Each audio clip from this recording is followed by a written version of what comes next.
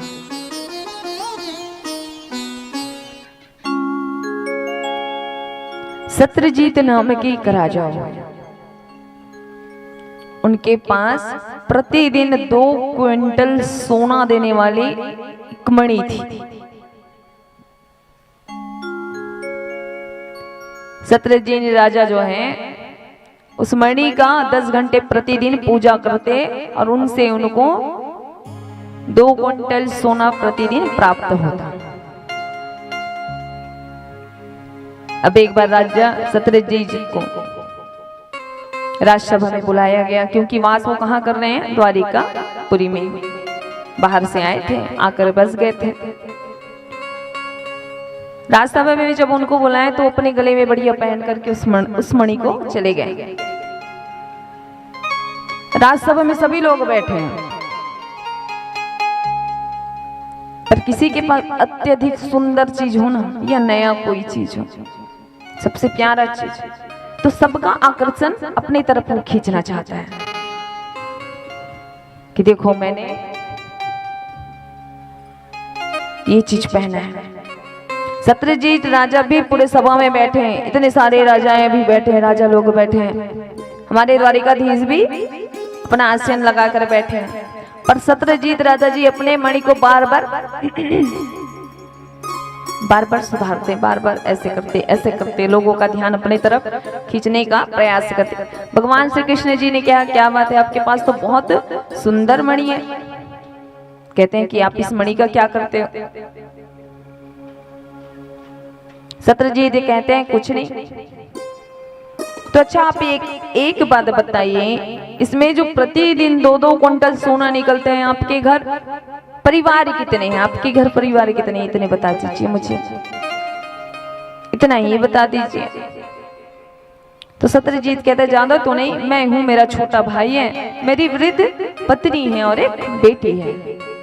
बड़ी छोटा सा परिवार है, फिर इस सोने को क्या करोगे आप? इतने सोने को क्या करोगे? एक काम करो, ये मणि आप मुझे दे दो, इससे जितना भी सोना मुझे प्राप्त होगा मैं जन कल्याण के लिए उसका, मैं उस सोने को जन कल्याण में लगाऊंगा, अच्छा हो जाएगा, आप भी पुण्य कमा लेंगे। सत्रजीत कहते हैं अच्छा ये मेरा मणि है, मैं आपको क्यों दूं? भगवान कहते हैं हम ज्यादा जिद नहीं करके, आपको जो ठीक लगता है आप वैसे करिए। सत्रजीत कहते हैं ठीक है भाई, अब चलते हैं। राजसभा खत्म हुई, अपने घर चले गए। दूसरा कारण ये हो गया, दूसरा दिन सत्रजीत का जो छोटा भाई है प्रसेन, उस मणि को पहन करके चले गए वन में। जंगल में जाने के बाद क्या हुआ, शेर ने उस पर हमला कर दिया और उनसे मणि छुड़वा करके उनको मार दिया। मार करके मणि छुड़वाए और मणि छुड़वा करके वहां से चले गए। बीच में मिल गए शेर को भालू रीछ, और रीछ कौन है? जामवंत जी हैं। उन्होंने शेर को मार दिया और शेर से मणि छुड़वा करके जामवंत जी ले गए और अपनी पुत्री जामवंती को दे दी, खिलौना समझ के कि मेरी पुत्री खेलेगी तो खुश हो जाएगी। अब इधर जी प्रसेन का पता नहीं है। एक दिन एक रात बीत गया, इधर प्रसेन का पता नहीं है। भ्राता श्री जो सत्रजीत हैं वो ढूंढ रहे हैं उनको। अब धीरे से तो ये पता चल गया कि भाई अब नहीं रहा, लेकिन भाई की मृत शरीर जहां पर मिली है वहां पर मणि नहीं है। अब राजा उनके दिमाग में क्या आया कि मुझे कल परसों ही श्री कृष्ण द्वारिकापुरी में बुलाया था, गए थे तो मणि उसने मुझे मांगी थी और मैंने नहीं दिया था, तो इसी ने मेरे भाई को मार करके मणि चुराई होगी। ये कलंक भगवान श्री कृष्ण के ऊपर लग गया। और काजर से भी अगर कोई काली चीज है वो क्या है? क्या है? आप चोरी नहीं किए हैं और चोर कोई बोल दे, आपको कैसा लगेगा? आप कोई बात को कहे नहीं है और कहे हैं करके घर में लड़ाई झगड़े हो तो कैसा लगेगा। तो काजर से भी जो काली चीज है वो है व्यर्थ का कलंक, जो भगवान श्री कृष्ण के पास लगा। भगवान श्री कृष्ण जी जो हैं इस कलंक को ले करके न दिन में चैन आवे उनको, न रात में नींद आए। उन्होंने क्या किया, अपने गुरु गर्गाचार्य जी के पास जाकर के कहे, हे गुरुवर आप मेरी जरा कुंडली देख लीजिए, मुझे ये व्यर्थ का कलंक क्यों लगा है। गुरु जी कहते हैं, हे द्वारिकाधीश आपने चौथ का चंद्रमा देख लिया, इसलिए इस कलंक का निवारण आपको ही करना पड़ेगा। और भगवान श्री कृष्ण जी चले गए, प्रसेन का मृत शरीर पड़ा है वहां पर। गौर से देखे तो शेर के पैरों के निशान है, शेर के पैरों के पीछे पीछे गए तो शेर मरा पड़ा था, और रीछ के पैरों के निशान है, भालू के पैरों के निशान है। उस पैरों के निशान के जब पीछे पीछे पीछे गए तो गुफा में पहुंचे, और गुफा में जाकर के देखे तो जामवंत जी की बेटी जामवंती है उस मणि से खेल रही थी। भगवान जी कहते हैं, हे रीछ ये मणि मुझे दे दीजिए। जामवंत जी कहते हैं कि ये मणि चाहिए तो मुझसे युद्ध करना पड़ेगा, जब तक आप मुझसे युद्ध नहीं करोगे ये मणि मैं आपको नहीं दूंगा।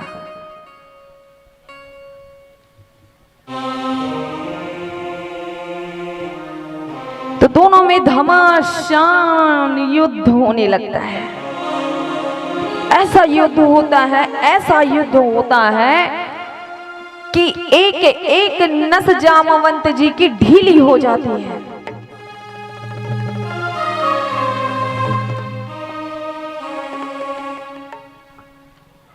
जामवंत जी कहते हैं, क्षमा करना प्रभु जी, हम समझा अवतार हो। क्यों? क्योंकि माता सीता जी को जब रावण से युद्ध करके लाए तो सबको वरदान दिए भगवान श्री रामचंद्र जी ने। तो जामवंत जी ने कहा कि रावण के जितने सेना थे मेरे बराबर कोई नहीं था, किसी से लड़ करके मुझे आनंद नहीं आया, किसी से युद्ध करके मुझे आनंद नहीं आया। तो हे प्रभु आप मुझे कुछ देना ही चाहते हैं तो चलो ना कुछ एक एक दो दो हाथ हो जाए। भगवान कहते हैं इस जन्म में तो नहीं हो सकता, इस अवतार में नहीं हो सकता, क्योंकि राम जन्म तो बात बात पर मर्यादा लिखी गई है भाई रामायण में। युद्ध कैसे करते, भक्त और भगवान का युद्ध यहाँ तो नहीं हो सकता, पर आपकी ये इच्छा है, मैं ये इच्छा जरूर पूरा करूंगा जब मैं द्वारिकापुरी में श्री कृष्ण के रूप में अवतरित होकर के आऊंगा। द्वापर युग में मेरा फिर से अवतार होगा, तब मैं तुम्हारी ये इच्छा पूर्ण करूंगा। तो प्रभु जी आज जामवंत जी को जब युद्ध हुआ, जब दोनों के बीच में हाथापाई हुई, तब जामवंत जी को जाकर के याद है और क्षमा याचना करने लगे। भगवान जी से क्षमा भी याचना भी किए और मणि के साथ ही अपने पुत्री को भी जामवंती को भी भगवान को सौंप दिए। कहें कि अब से आप ये आपकी भार्य बने और हम आपके भजन कीर्तन को ही करें। तो भगवान का दूसरा विवाह हुआ जामवंती के साथ।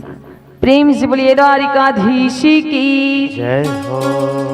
भगवान का जो दूसरा विवाह हुआ है वो हुआ है सत्यजीत की पुत्री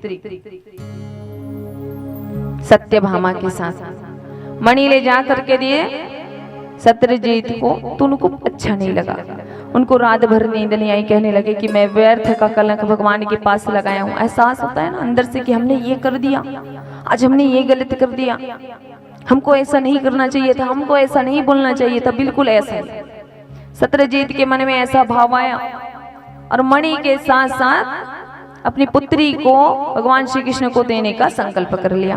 भगवान बोले पुत्री तो ले लेंगे लेकिन आपका मणि हमको नहीं चाहिए। तो भगवान का दूसरा विवाह जो हुआ, तीसरा विवाह जो हुआ वो हुआ सत्यभामा के साथ। तीसरा विवाह हुआ, चौथा विवाह माता यमुना के साथ हुआ। भगवान श्री अर्जुन को लेकर के वन में भ्रमण करने गए थे। अर्जुन ने एक सांवली सलोनी सुंदर सी कन्या को तपस्या करते देखा। उनके पास जाकर के कहें, हे देवी, आप इतने निर्जन वन में ऐसा तपस्या करते बैठी हैं,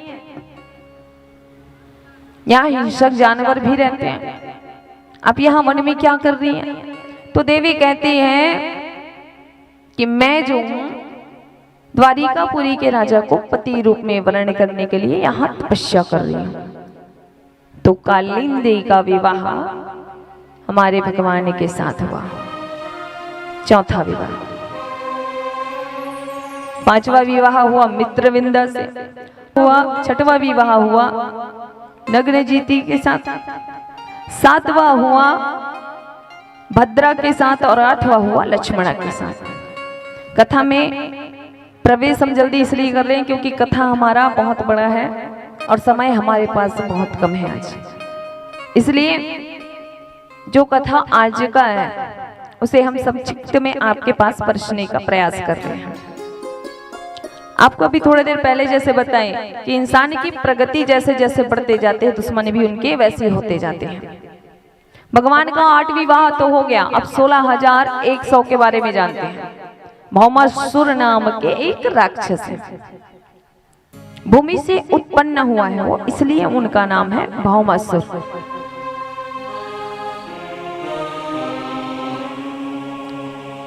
भौमासुर का एक संकल्प ये था कि मैं 20,000 कन्याओं को चुरा करके लाऊंगा और जब 20,000 सभी हो जाएंगे तो सभी के साथ एक साथ विवाह करूंगा। भौमासुर जो राजा हैं, सभी राजाओं के घर जा जाके उनकी कन्याओं का अपहरण करके लाते, अपने कारागार में उनको बंद करके रखते। अब सोचिए, एक साथ 16,100 रानियां, कन्याएं हैं, राजपुत्री हैं, सबको बंदी बना करके भौमासुर रखा है।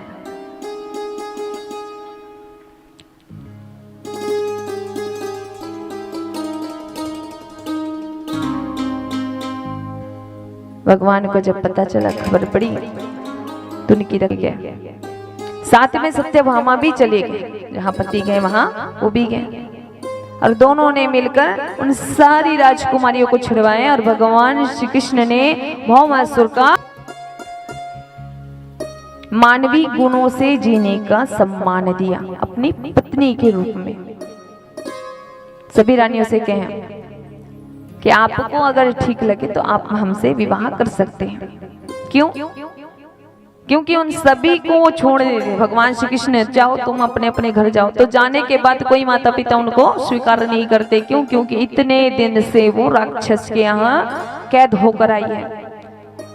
ये भी कारण और दूसरा भी कारण था कि कोई राजकुमार उन राजकुमारियों से विवाह नहीं करते, तो प्रकृति कैसे बिगड़ जाती है, तो वो सभी रानियां जो है गलत रास्ते पे जाती, विकृति पूरी बिगड़ जाती संसार की, या तो फिर देह का त्याग कर देती। इसलिए प्रभु ने उनको मानवीय गुणों के साथ जीने का सम्मान दिया और सभी के साथ उन्होंने एक साथ एक मुहूर्त पर विवाह किया। प्रेम से बोलिए द्वारिकाधीश की। भगवान जी के 16,108 विवाह ऐसे हुए। प्रभु जी के 16,108 विवाह ऐसे हुए। इतने में एक पौंड्रक नाम के राजा हुए जो स्वयं भगवान श्री कृष्ण का रूप वेश धारण करने लगे, भगवान जैसा अपने आप को समझने लगे। काशी नरेश जी से पूछे कि कृष्ण को लोग इतना मानते हैं, भगवान श्री कृष्ण को लोग इतना मानते हैं, क्यों मानते हैं बताइए।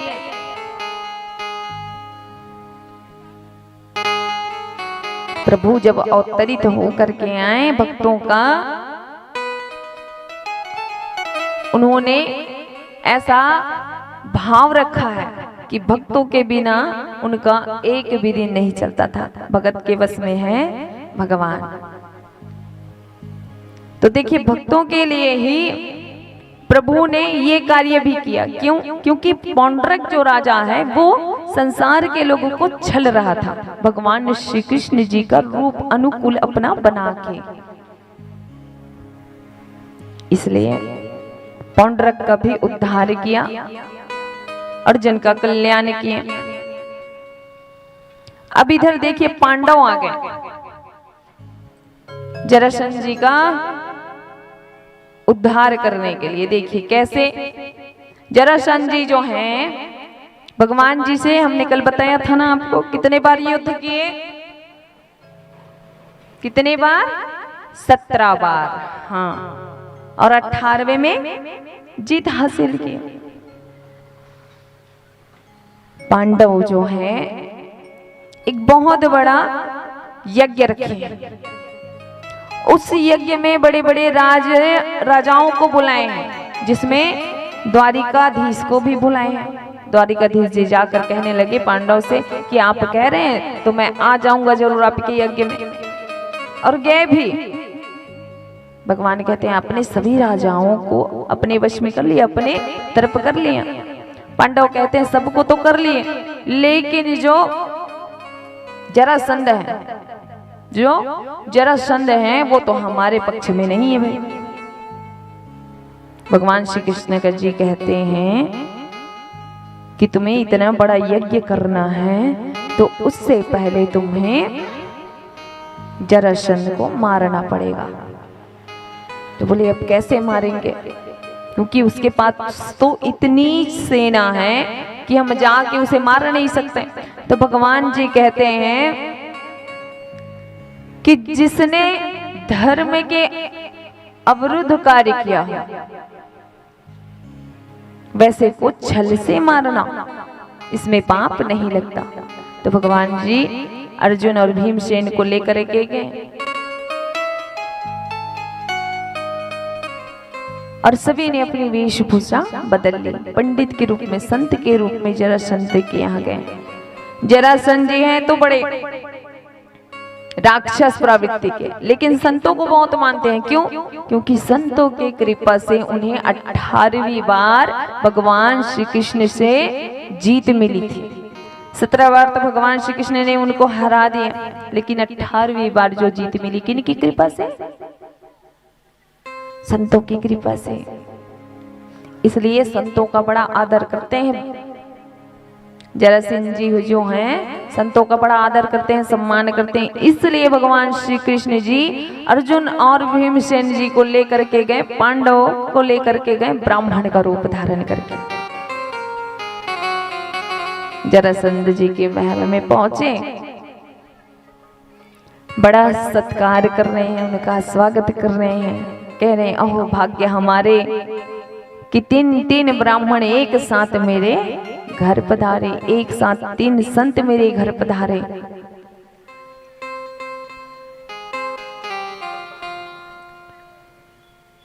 भीमसेन जी कहते हैं प्रभु ये तो हमको देख करके बड़े प्रसन्न हो रहे हैं, हमको तो देख करके ये जरासंध जो है बहुत प्रसन्न हो रहे हैं। ये बात सुन करके प्रभु जी मुस्कुराए और उनकी मुस्कान को देख करके जरासंध कहते हैं मैंने तुम्हें कहीं देखा है। प्रभु का पहचान क्या है से था, क्या है से था, इसकी मुस्कान से। प्रभु जी इतनी प्यारी मुस्कान देते कि उनकी मुस्कान से उनका पहचान हो जाता। बोलते हैं हम तो बड़े संत हैं, घूमते भटकते आए हैं, हमने सुना था कि तुम तो संतों की बड़ी सेवा करते हो, बड़ी पूजा करते हो, हमने सुना और आए होंगे तो कहीं देखे होंगे आप हमें। जरासंध जी हैं वो कहते हैं बोलिए आप लोगों को क्या चाहिए। तो भगवान श्री कृष्ण जी हैं उनसे पहले संकल्प ले लिया, पहले तो संकल्प ले लिए।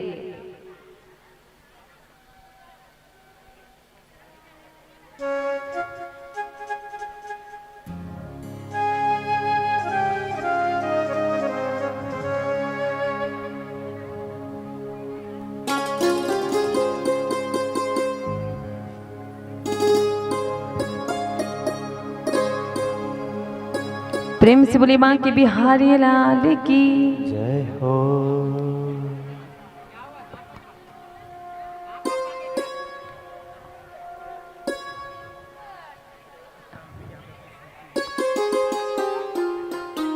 शांति आचार्य जी की स्मृति में प्रभु हरि के चरणों में 101 रुपए अर्पित किए हैं। प्रेम से बोलिए इनकी श्रद्धा भक्ति की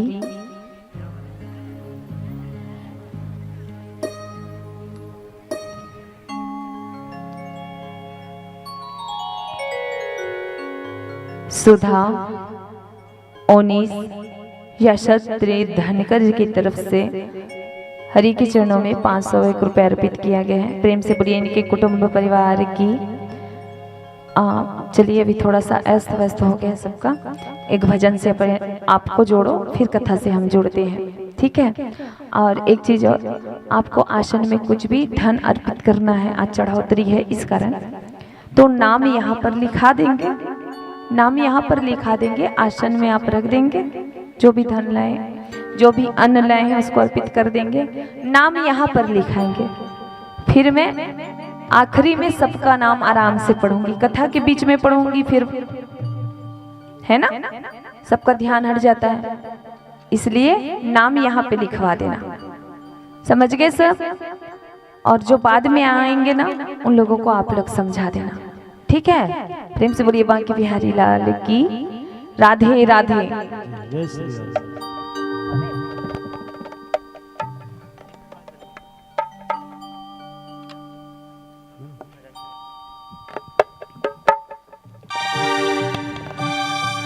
देके चरणों की सेवा मुझे श्री राधे, देके चरणों की सेवा मुझे श्री राधे,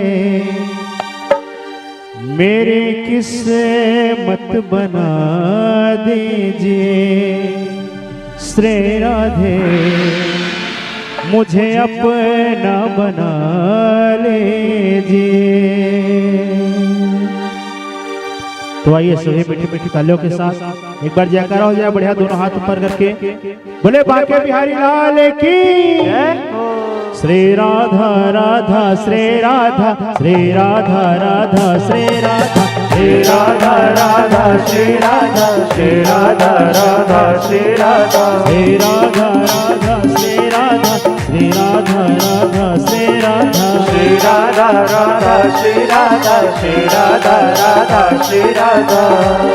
करुणामय कृपा कीजिए श्री राधे, करुणामय कृपा कीजिए, करुणामय कृपा कीजिए श्री राधे, करुणामय कृपा कीजिए, मुझे अपना बना लीजिए श्री राधे, मुझे अपना बना लीजिए श्री राधे, चरणों से लगा लीजिए श्री राधे, चरणों से लगा लीजिए।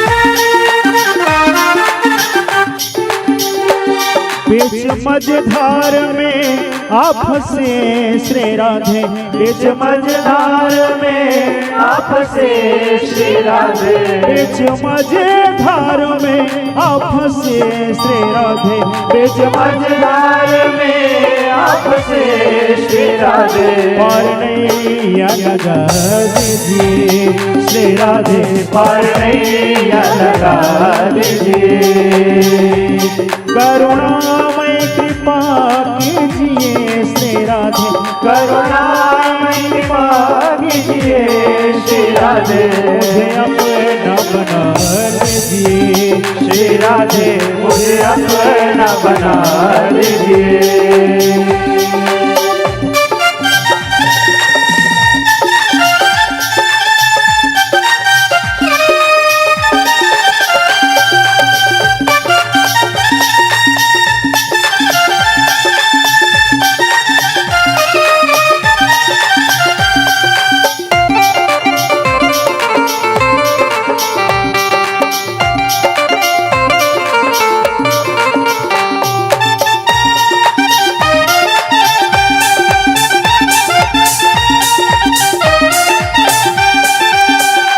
छोड़ दर तेरा जाए कहाँ श्री राधे छोड़ कर तेरा जाए कहाँ श्री राधे, छोड़ कर तेरा जाए कहाँ श्री राधे, छोड़ कर तेरा जाए कहाँ श्री राधे, वृंदावन में बसा लीजिए श्री राधे वृंदावन में बसा लीजिए, करुणामय कृपा कीजिए श्री राधे, करुणामय कृपा कीजिए श्री राधे, मुझे अपना बना लीजिए श्री राधे मुझे अपना बना लीजिए, श्री राधे मुझे अपना बना लीजिए, श्री राधे मुझे अपना बना लीजिए, श्री राधे मुझे अपना बना लीजिए। बोले बांके बिहारी लाल की जय हो।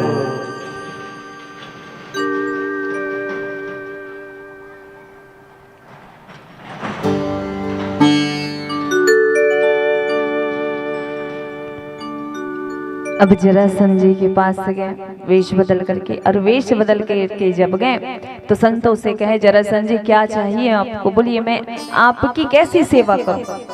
भगवान श्री कहते हैं, श्री कृष्ण जी कहते हैं पहले तो आप हमसे संकल्प ले लीजिए, हम बिना संकल्प के कुछ चीज नहीं लेते, कोई भी चीज दान में नहीं लेते, तो पहले आपको संकल्प करना होगा। जरासंध जी ने सोचा न समझा और संकल्प ले लिया कि आप जो कहेंगे मैं वही करूंगा। जरासंध जी संकल्प तो ले लिए, बाद में भगवान श्री कृष्ण जी हैं वो कहते हैं कि आपने अब संकल्प ले लिया तो हमसे आपको युद्ध करना पड़ेगा। जरासंध जी कहते हैं आप कैसे संत होकर के युद्ध की बातें करते हैं, आप कैसे संत हो भाई। संत जो होते हैं हृदय के कोमल होते हैं, संत जो हैं वो बिगड़े हुए काम को साधते हैं, और आप कैसे संत हैं जो हमसे युद्ध करने की चेष्टा रख रहे हैं। तो भगवान श्री कृष्ण जी कहते हैं हम संतवंत नहीं है। बोले क्या? हाँ, तो तुम हो कौन?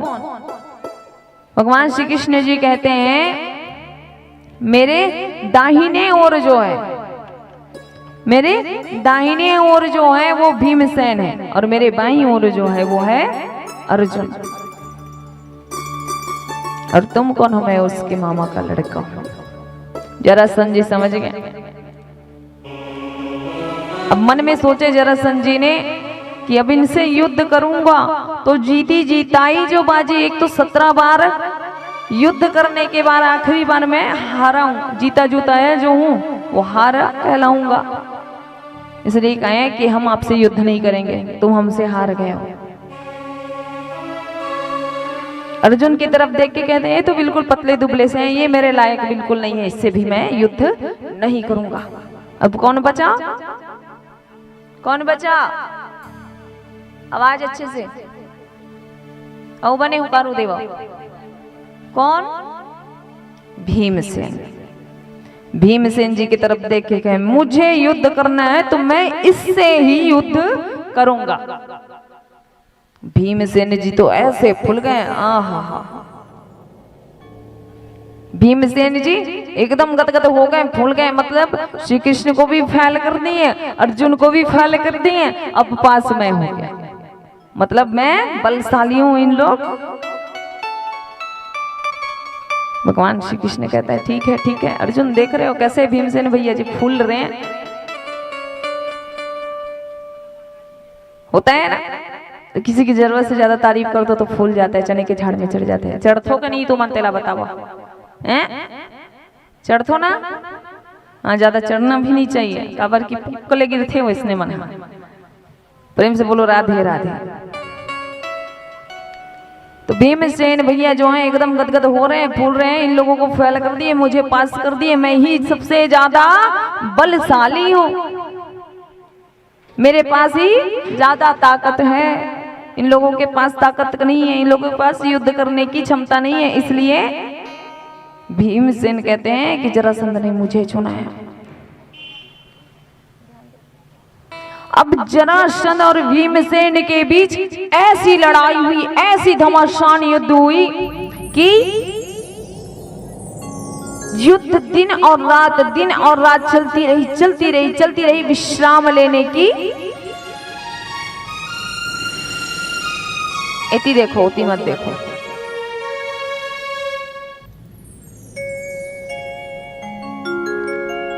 भीमसेन जी की नस नस ढीली हो गई, ऐसा घमासान लोगों के समक्ष में युद्ध चल रहा है दोनों के बीच। सुबह से शाम, शाम से रात, रात से सुबह, कभी इधर उठा के फेंके भीमसेन जी को, कभी उधर भी उठा के फेंके भीमसेन जी को जरासंध जी, कभी उठा करके पटके। भीमसेन भी जरासंध को इतना मारते कभी मर करके भी वो जीवित हो जाता। ऐसा है। अब तो युद्ध करते 6 महीने होने के भगवान जी के चरणों में जाकर के भीमसेन जी कहते हैं, अब मुझे क्षमा करें प्रभु, आप यहाँ से चलते हैं कि नहीं आप बताइए। अगर आप नहीं जाएंगे तो मैं यहाँ से भाग जाता हूँ, लेकिन अब मैं युद्ध नहीं कर सकता। भगवान जी कहते हैं, बड़े तो फूल रहे थे, हमको तो फैल कर दिए, अब जाओ आप। तो प्रभु हो गया, आप क्षमा करें, अब हमें बचा लीजिए। आप नहीं जाएंगे तो हम सच कहते हैं हम भाग जाएंगे यहाँ से, लेकिन हम युद्ध नहीं करेंगे।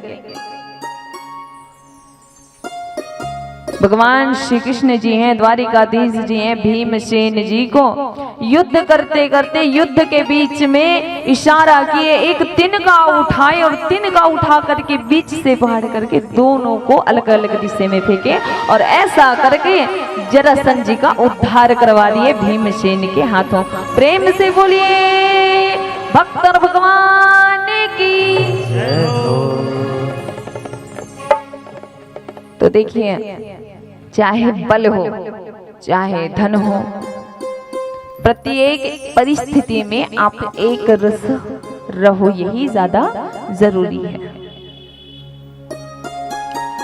व्यर्थ में किसी की बातों में आकर के अपने आप को इतना ना फुलाओ कि अंत के समय आपको अपने आप को ही अकेला आप देखो। इसलिए जीरो ही बन करके रहो। क्या बन के रहना है? जीरो। हम जीरो ही सही है। भीमसेन जी का जो घमंड था वो टूटा और इधर जरासंध का वध हो गया। अब जरासंध का वध करके इधर गया राजसूय यज्ञ करने के लिए, तो पांडवों ने सबसे पहले प्रथम पूजा किसकी करना चाहे? द्वारिकाधीश की। वहां पे चर्चा हुआ, जितने राजा बैठे हैं, बहुत बड़े यज्ञ हो रहा है, बहुत बड़ा यज्ञ हो रहा है। उस यज्ञ में कहने लगे सबकी पहले पूजा किसकी हो, पहले पूजा किसकी हो। तो जो पांडव हुए कहते हैं कि पहले पूजा किसकी होगी भाई? हमारे द्वारिकाधीश की होगी। अगर पहले पूजा तो किसकी होगी? द्वारिकाधीश की ही होगी। पर उनके बीच जो बैठे हैं शिशुपाल जी, वो बिल्कुल नहीं चाहते कि इस यज्ञ में सबसे प्रथम पूजा जो हो वो कृष्ण की हो। सभी के बीच में भरी सभा में प्रभु को गाली देने लगे शिशुपाल जी।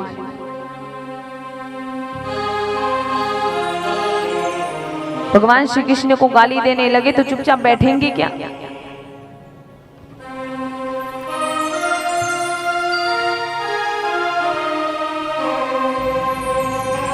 भगवान श्री कृष्ण जी कहते हैं,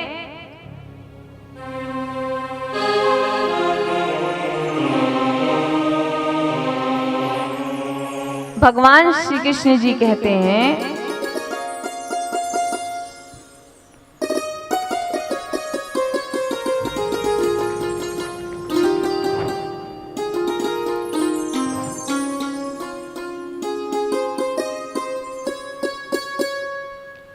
कि अर्जुन अभी थोड़ा सा आप रुक जाओ, उसको जितनी गाली देना है ना देने दो। अर्जुन जो है, पांडव जो है, कहते हैं कि हमारे सामने हमारे ही जगदीश को, हमारे ही द्वारिकाधीश को गाली दे और हम चुपचाप रहे। भगवान श्री कृष्ण कहते हैं अभी तुम चुपचाप रहो, क्योंकि शिशुपाल को वरदान मिला है और जब तक वो पूरा नहीं हो जाता तुम उसका कुछ नहीं बिगाड़ सकते। और वो वरदान क्या मिला था बताओ, क्या मिला था वरदान में? कब तक वो नहीं मर सकता था?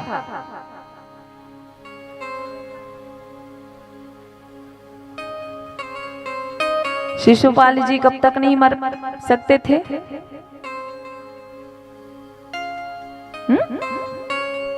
नहीं पता तो ऐसे करो ना, वो पता है?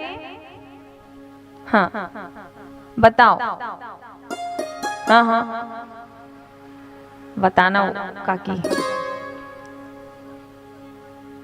हाँ 101 गाली के ऊपर हो ही तब भी मरी केरी से। जोरदार तालियां, कथा में ध्यान है।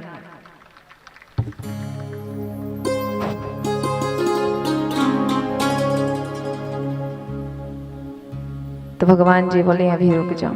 शिशुपाल जी गाली देते रहे, गाली देते। अच्छा 101 बाद में करूंगा, पहले तो ये बता दो कि शिशुपाल जो है प्रतिदिन का उनका ये नियम था कि सुबह उठते और उठ करके 99 गाली प्रतिदिन भगवान श्री कृष्ण जी को देते। कितनी गाली? 99 प्रतिदिन का ये उनका क्रिया था। बाद में वो मुंह धोते, बाद में वो अपने आसन से नीचे उतरते। सबसे पहले उठते और बिस्तर में उठ के बैठते और बैठ करके भगवान द्वारिकाधीश को याद करते और याद कर करके प्रतिदिन 99 गाली देते। होता है ऐसा? क्यों ऐसा होता है? ये सिर्फ शिशुपाल के साथ नहीं होता, हम सबके साथ होता है। आपके साथ भी होता है, मेरे साथ भी होता है।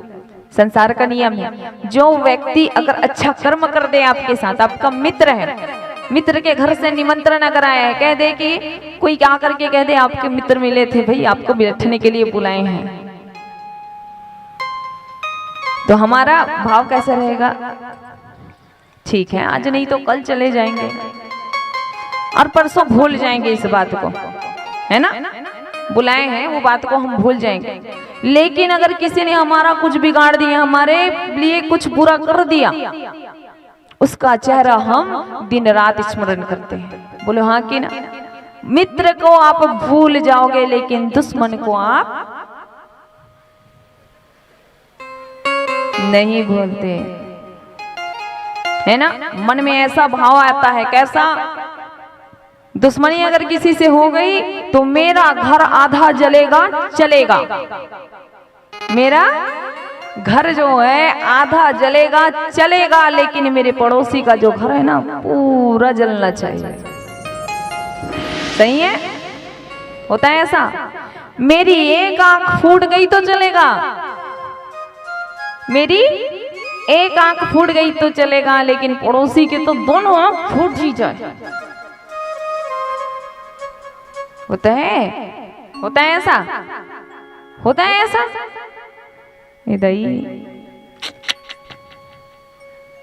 मतलब सब जन उसने टाइप के हाँ वो तो मन नहीं हो ना, मतलब मी ही बस हाँ वो। प्रेम से बोलिए राधे राधे। तो शिशुपाल जो हैं प्रतिदिन का कार्य उनका यही रहता। अब गाली देते भरी सभा में भगवान जी को ऐसे गाली दिए, उनको गिनती याद ना रही, भूल गए। 101 गाली जैसे पूर्ण हुई, भगवान द्वारिकाधीश के हाथों से सुदर्शन चक्र निकले और उस सुदर्शन चक्र से शिशुपाल जी का उद्धार कर दिए। प्रेम से बोलिए भक्तों भगवान की, द्वारिकाधीश की। प्रत्येक परिस्थिति में प्रभु को गाली देने वाले जो शिशुपाल हैं मिली है।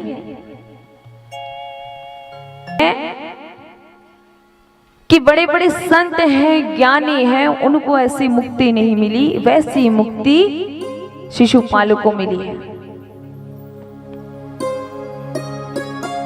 उस मुक्ति का नाम है संयुज्य मुक्ति।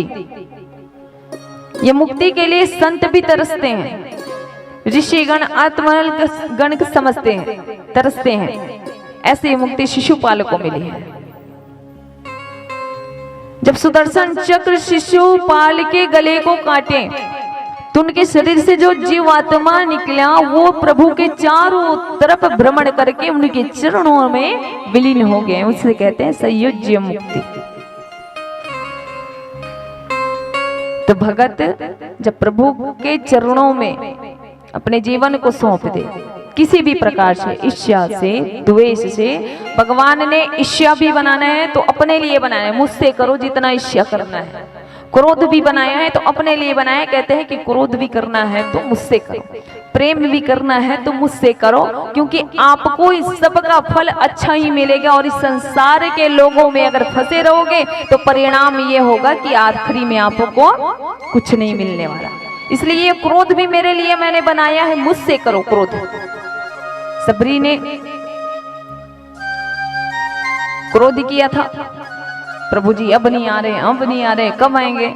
कभी क्रोध से उसको याद करते, कभी प्रेम से उसको याद करती ना। कर्मा माता ने क्रोध से ही प्रभु को याद किया ना, अगर आज खिचड़ी नहीं खाए तो मैं भी नहीं खाऊं। तो क्रोध करना है प्रभु से, कैसे करना है?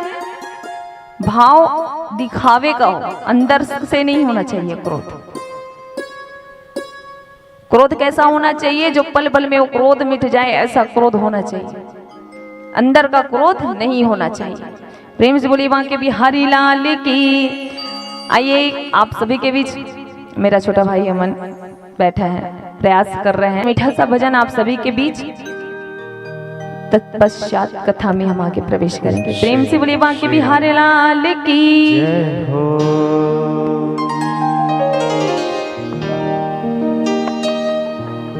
बन महक सब कुछ सरकार।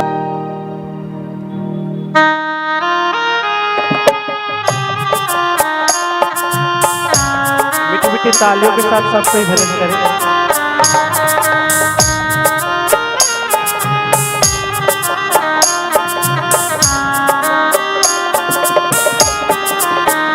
ये चमक ये दमक फुल बन ममह सब कुछ सरकार तुम्हीं से है। सब कुछ सरकार तुम्हीं से है। इतलाग पवन चूमे सैया के चरण, इतलाग पवन चूमे सैया के चरण। भगियन माँ बहार तुम्हीं से है। भगियन माँ बहार तुम्हीं से है। सब कुछ सरकार तुम्हीं से है। सब कुछ सरकार तुम्हीं से है।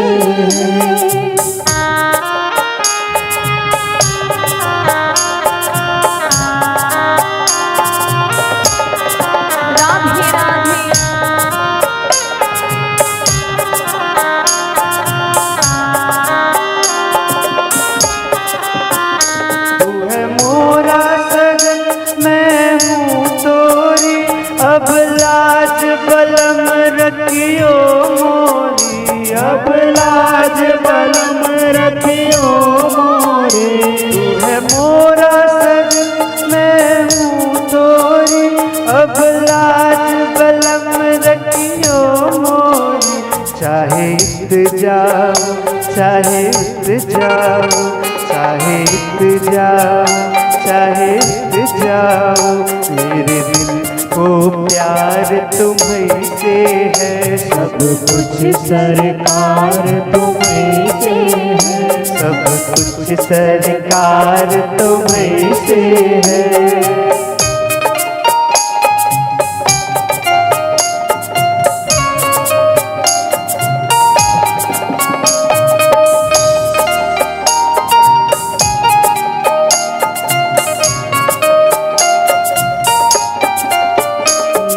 भूल भी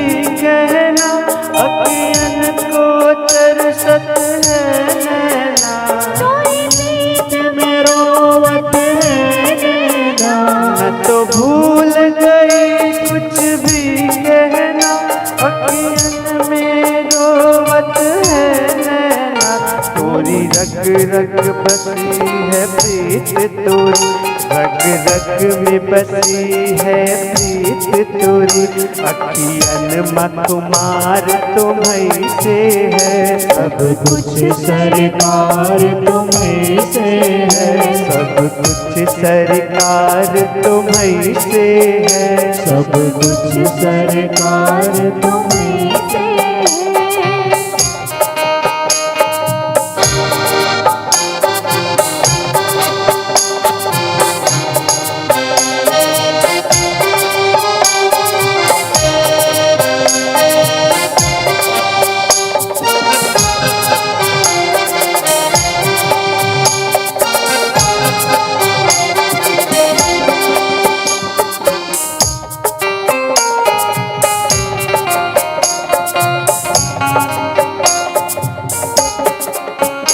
मेरा दिल ले लो, मेरी जान ले लो, मेरा तन ले लो, मेरा मन ले लो, मेरा तन ले लो, मेरा मन ले लो, मेरा दिल ले लो, मेरी जान ले लो, मेरा तन ले लो, मेरा मन ले लो, मेरे इश्क को निस्बत है तुमसे, मेरे इश्क को निस्बत है तुमसे, मेरा हार श्रृंगार तुम्हीं से है, सब कुछ सरकार तुम्हीं से है, सब कुछ सरकार तुम्हीं से है।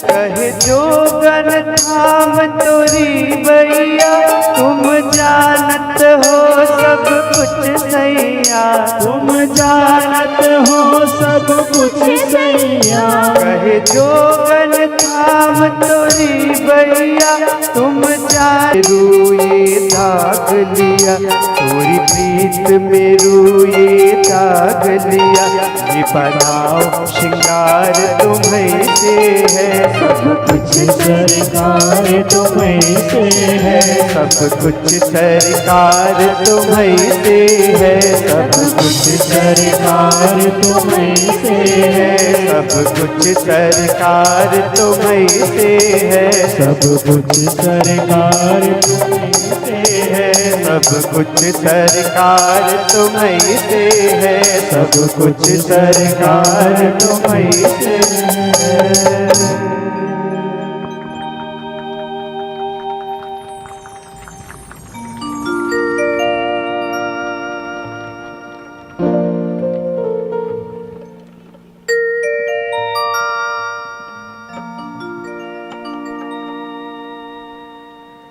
प्रेम से बोली बांके बिहारी लाल की।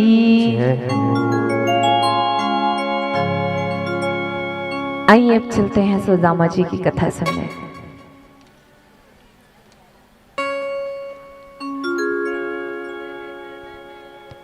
सुदामा जी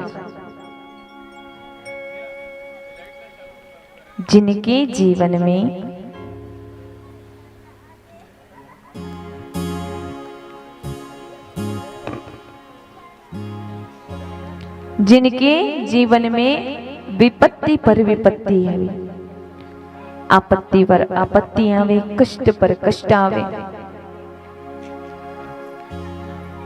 परंतु कभी उन्होंने भगवान को दोष नहीं दिया था। ऐसे सुने ना बचपन से। सुदामा एक गरीब ब्राह्मण था, दलिद्र ब्राह्मण था, ऐसे सुने ना। पर बताइए जिनके जीवन में प्रभु श्री कृष्ण जी आए हो वो दरिद्र हो सकते हैं? दरिद्र किसे कहते हैं? दरिद्र किसे कहते हैं बताइए? दरिद्र का मतलब समझते हैं आप लोग? जो असंतोषी जीव है, प्राणी है, उसे कहते हैं दरिद्र। पर सुदामा जी ऐसे नहीं थे। उनके जीवन में तो बस हर परिस्थिति में संतुष्ट ही रहना उनका भाव था। हर परिस्थिति में, हर दुख में, हर सुख में भगवान का नाम लेते और भगवान को धन्यवाद करते चलते। ऐसे इंसान को, ऐसे मनुष्य को, ऐसे भक्त को दरिद्र नहीं कहा जाता। दरिद्र तो वो है जिनके जीवन में संतोष नहीं है। जो असंतोषी जीव है उसे दरिद्र कहते हैं। एक कथा आती है, अब वो कथा लंबा है इसलिए बताऊंगी नहीं, पर शॉर्टकट में जरूर समझाऊंगी। जैसे मेरे पास, अपने आप से शुरुआत करो कहते हैं, अगर हम आपसे करेंगे तो वो गलत होगा, है ना? तो खुद को ही हम बीच में रखकर समझा देते हैं आपको। मेरे पास बहुत सारा पैसा है, खजाना है, रुपया है, फिर भी मेरे अंदर सोच कैसी है? मेरे अंदर ऐसी सोच है कि क्यों ना मैं अपने पड़ोसी के घर चोरी कर लूं और अपना धन और बढ़ा लूं, या मैं किसी को कष्ट पहुंचा लूं और बिना परिश्रम करे किसी का जमीन, किसी का घर हथिया लो, लूट लो। जो ऐसे जीव होते हैं ना, सब चीज भरा पूरा है उनके पास, फिर भी मन में संतुष्टि नहीं, और दूसरों की चीज को छीनने की अपेक्षा रखता हूं और उसको छीन करके अपने धन जो है उसे बढ़ाने की चेष्टा रखता हूं। परिश्रम करके धन ना कमाना जानता हूं। सब कुछ होते हुए भी जिनके मन में संतोष नहीं है, संतुष्टि नहीं है, सुकून नहीं है, वैसे मानव, वैसे इंसान ही सबसे बड़े दरिद्र हैं। राधे राधे। वैसे को दरिद्र कहा गया है। पर सुदामा जी ऐसे नहीं थे। वो तो भिक्षा भी नहीं मांगते थे। कहते हैं क्या? औरन को धन चाहिए बावरी, ब्राह्मण को केवल भिक्षा। भिक्षा ले लेते थे वो, पर भीख नहीं मांगते थे। इसलिए भी हम भी कहते हैं हमें भीख नहीं चाहिए। हम कथा करने आते हैं ना आपके यहाँ, तो हमें दान में जो मिलता है हम वो ले जाना या उसको हम अपने जीवन में लगाना जानते हैं। जो आपकी खुशी से, आपसे बच करके जो 10वां भाग आप दान में हमें देते हैं, वो हमें मांगने का अधिकार नहीं। हमें ये दे दो, वो दे दो, ब्राह्मण को मांगने का अधिकार नहीं है। और जो ब्राह्मण भीख मांगता हो वो ब्राह्मण नहीं हो सकता। ब्राह्मण तो केवल दान लेता है। सुदामा जी भीख मांगने नहीं जाते थे। सुदामा जी जो है ना, 5 घर जाते और भजन गाते हुए जाते, भजन जाते गाते हुए जाते, उनके भजन को सुन करके कोई दान में दे दे। सुदामा गरीब था, दरिद्र था। बचपन से लेकर अभी तक देखते हैं, प्रत्येक परिस्थिति में ब्राह्मण गरीब था, ब्राह्मण गरीब था, दरिद्र है। पहले जान लो सुदामा जी के बारे में, फिर ऐसी लेख लिखना। सुदामा जी जो है गरीब नहीं थे। सुदामा जी गरीब थे, लेकिन वो अन्न से और धन से गरीब थे, लेकिन दिल से और भाव से उनके जैसा अमीर कोई नहीं था। प्रत्येक परिस्थिति में जिस दिन उनको खाने को मिले, ये सत्य है कि सुबह खाए तो शाम का ठिकाना नहीं और शाम को खाए तो सुबह का ठिकाना नहीं है। ऐसी सुदामा की परिस्थिति थी। पर कभी भगवान को नहीं कोसे कि तुमने मुझे इतने दुख दिए, मुझे आज खाना नहीं दिया, भगवान ऐसा क्यों कर रहे हो। कभी भी भगवान जी को वो दोष नहीं देते, वो तो प्रत्येक परिस्थिति में कहते हैं हे प्रभु जैसे तुम्हारी इच्छा, हे प्रभु जैसी तुम्हारी इच्छा, हम तो वैसे ही खुश हैं। तो ये दरिद्र की कथा नहीं है। सुदामा जी अगर सच में दरिद्र होते, सच में असंतोषी जीव होते, तो भगवान श्री कृष्ण की कथा में सुदामा जी का चरित्र को नहीं बताया जाता। किसी दरिद्र की पूजा आज भी नहीं होती। किसी भागवत स्थान में सुदामा का कथा का लोग यहाँ सुनते और कहते नहीं, बैठे रहते। सुदामा जी का चरित्र एक बार झांक करके आप देखिएगा। मोबाइल का जमाना है, जितने जीवन में उनके दुख आए, जितना दुख उन्होंने देखा उतना तो किसी ने नहीं देखा होगा। ऐसे सुदामा जी के जीवन में दुख था, पर कभी भी प्रभु को दोष ना लगाएं। और ये भी नहीं कि द्वारिकाधीश जो है मेरे मित्र हैं, इतने बड़े राजा हैं, तो क्यों ना अपने मित्र के पास चला जाऊं, उनके पास से बहुत सारा धन लाऊं तो मैं खुशी रहूंगा। होते हैं ना यहाँ, 4 पद में ऊपर अगर बैठ जाए तो मित्र उनके पीछे पीछे पीछे पीछे जाते हैं। ऐसे कई लोग होते हैं जिन लोग परिश्रम करना नहीं जानते उन लोग। तो वही परिश्रम ही सबसे बड़ा फल होता है, फलदायक होता है। परिश्रम ही फलदायक होता है। एक बार माता सुशीला सुदामा जी की भार्य पत्नी, उनके मन में ख्याल आया कि मेरे पति जो हैं वो तो कभी अपने से हो करके द्वारिकापुरी जाएंगे नहीं, तो क्यों ना मैं ही अपने पति को द्वारिकापुरी भेजूं। और उसे अगर कह दूं कि क्यों तुम्हें इतना दुख है, फिर भी अपने मित्र के पास जाते नहीं हो, जाकर के बताओ उनको कि हमारे जीवन में कितना सारा दुख है, कितनी तकलीफ है, तो द्वारिकाधीश जो है हमारे तकलीफ का निवारण, हमारे कष्ट का निवारण जो है जरूर करेंगे। माता मन में सोचती है अगर मैं ऐसा कहूं तो बिल्कुल जाएंगे नहीं। क्यों नहीं जाएंगे? क्योंकि सुदामा है वो हाथ फैलाना नहीं जानते। पर फिर भी माता के मन में भाव जागृत हुआ, तो कहते हैं बरसने का जो भाव होता है ना बात को, उसमें अंतर हो जाता है। अगर माता जो है वो कहती सुदामा जी को कि चलो जाओ, हमारे यहाँ धन नहीं है, खाने को नहीं है।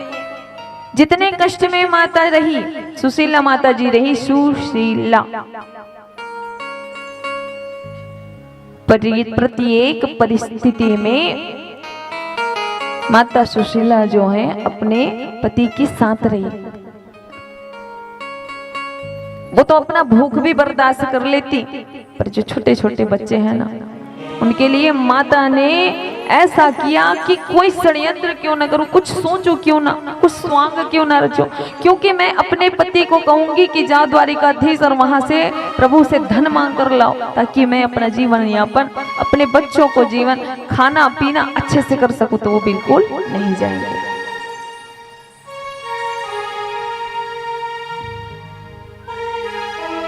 शाम को सुदामा जी घर जब आए, देखे घर में खाना नहीं। बच्चे जो हैं मैया के गोद में एक बालक है, बाकी बगल में सोए हैं। सुदामा जी भी देख रहे हैं कि मेरे बालक हैं, सभी भूखे सोए हैं, पर कहते हैं हे प्रभु आपकी जैसी इच्छा। सुशीला जी कहती हैं स्वामी आप कभी दर्शन करने जाइए ना द्वारिकापुरी। क्या कह रही है? मांगने जाओ नहीं, परसने का तरीका। हम जब अपने घर में रहे और घर में रह करके पति से कैसे बात करना है, प्रेम से।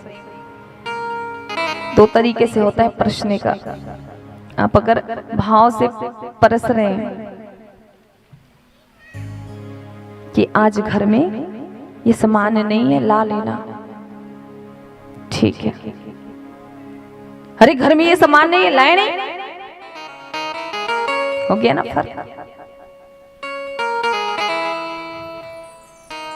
तो मैया जी है कह रही है अगर ऐसे मैं परसूंगी तो वो बिल्कुल नहीं जाएगा। तो भाव कैसे बदल रही है। ये स्वामी द्वारिकापुरी आपके मित्र है, द्वारिकाधीश आपके मित्र हैं, तो जाइए ना आप द्वारिकापुरी तो जाइए, प्रभु के दर्शन करके आइए। हो सकता है प्रभु के दर्शन करें आप तो हमारे कष्ट जो हैं वो दूर हो जाए। सुदामा जी कहते हैं कि कितना अच्छा मेरा भाग्य है कि मेरी पत्नी जो है प्रभु के दर्शन को भेज रही है। ऐसी पत्नी तो सबको मिले जो प्रभु से मिलने की, प्रभु के दर्शन करने की चेष्टा दे। प्रभु के दर्शन करने का चेष्टा जो है मन में जगाए, ऐसी पत्नी प्रभु करे सबको दे। पर सुदामा जी कहते हैं मेरे घर तो खाने को नहीं है। और तुम्हें पता है देवी, गुरु के घर और मित्र के घर कभी खाली हाथ नहीं जाना चाहिए। और हमारे यहाँ तो हमारे खुद के खाने के ठिकाने नहीं है। अब तो भगवान के पास, द्वारिकाधीश के पास मैं खाने बिना हाथ लेके कैसे जाऊं, खाली हाथ लेके कैसे जाऊं। माता सुशीला कहती हैं आप स्नान ध्यान करिए, आप प्रातः उठना और स्नान करना, बाकी सब तैयारी मैं ही कर लूंगी। प्रातः हुआ, सुदामा जी स्नान कर लिए, भगवान का पूजा पाठ कर लिए। प्रतिदिन जो कार्य करते थे वो सभी से निवृत्त हो गए। और मैया सुशीला जो है वो 5 घर से एक एक मुट्ठी करके चावल लाई और उन्हें पोटली में बांध दी। अगर मैया सुशीला कह देती ना पड़ोसी से कि मुझे इतना धन चाहिए आपसे दे दो करके, वो पड़ोसी उनको दे भी देते। पर पति संत है तो उनका प्रभाव कुछ ना कुछ तो पत्नी के ऊपर भी होगा ना।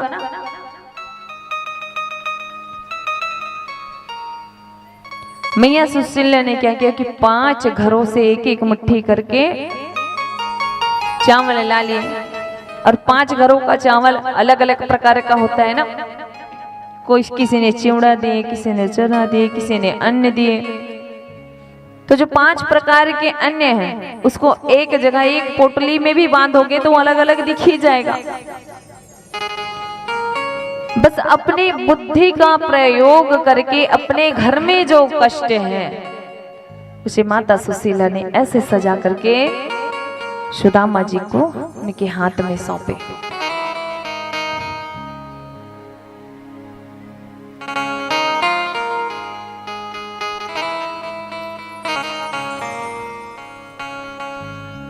कृष्णा शादिशद सखा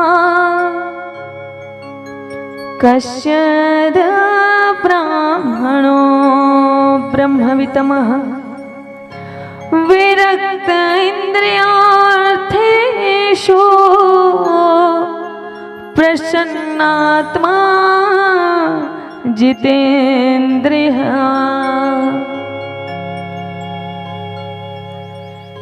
इस पोटली को लेकर के जिसने अपने सभी जितेंद्रियों को जीत लिया है वो है सुदामा।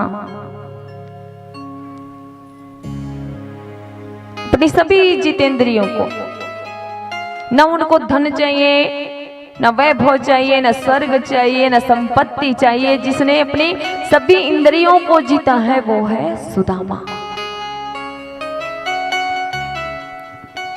अपनी भार्य के कहने पर वो पोटली लेकर के जा रही है। कहाँ? राधे राधे। जब से बैठी हूं तब से बता रही हूं, कन्या, छोटी बच्ची और बाल गोपाल को मेरा पैर छूने ना दीजिए। कथा चलता रहता है ना, ध्यान कथा में रहता है तो ध्यान नहीं दे पाती हूँ। प्रेम से बोलो राधे राधे। तो पोटली तैयार करके सुशीला जी ने सुदामा जी को दिए और सुदामा जी पोटली लेकर के निकल पड़े हैं द्वारिकाधीश के दर्शन के लिए। प्रेम से बोलिए द्वारिकानाथ की जय हो, प्रेम से बोलिए सुदामा महाराज की जय हो, प्रेम से बोलिए सुशीला माता की जय हो। पोटली लेकर के जा रहे हैं। दूर नगरी,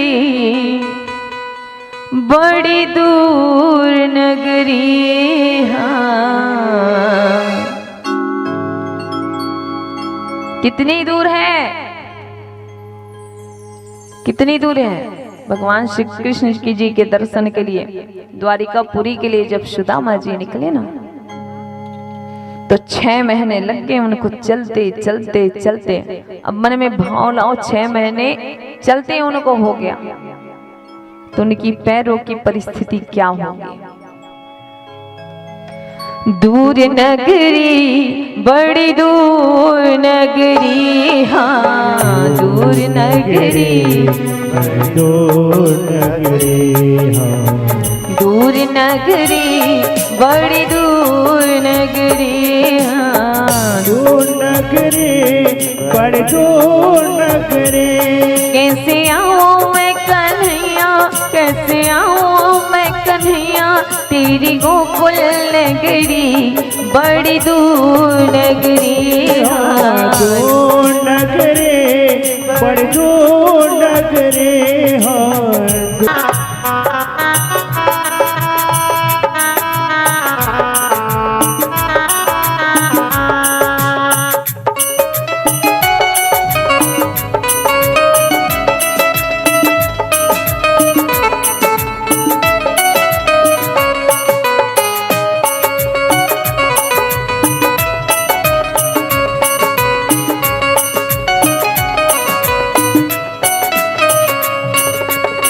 जमुना जल जाऊं कान्हा, पायल मोरी बाजे, पायल मोरी बाजे, पायल मोरी बाजे। जमुना जल जाऊं कान्हा, पायल मोरी बाजे, पायल मोरी। झपट चलो तो है झपट चलो तो मुरझल के गगरी, बड़ी दूर नगरी, हाँ नगरी, बड़ी दूर नगरी, हाँ दूर नगरी, बड़ी दूर नगरी।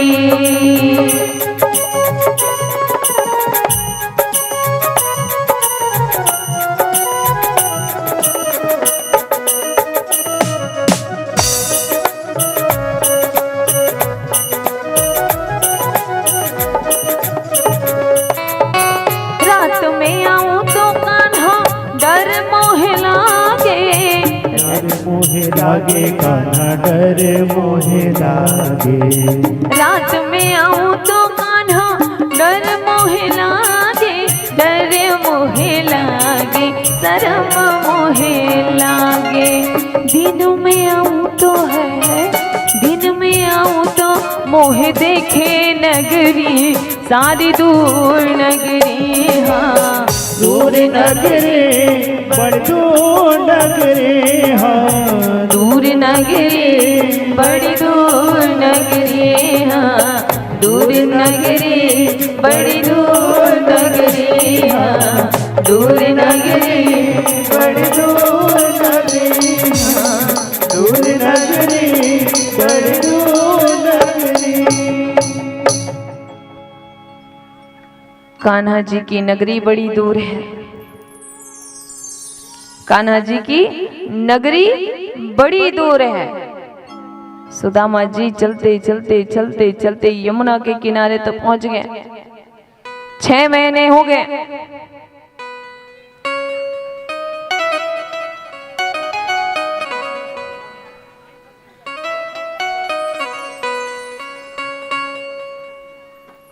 भगवान जी प्रभु जी जो है चले तो गए दर्शन करने के लिए, पर अब यमुना जी आए। अब यमुना जी के तट पर मिल गए कौन? केवट जी। और केवट जी कौन है?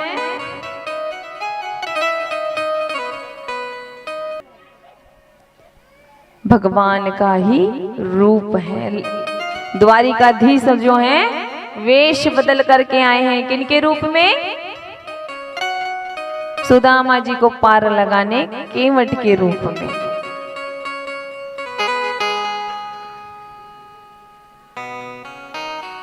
पार जाने वाले प्रभु जी ऐसे को ही तो पार लगाते हैं।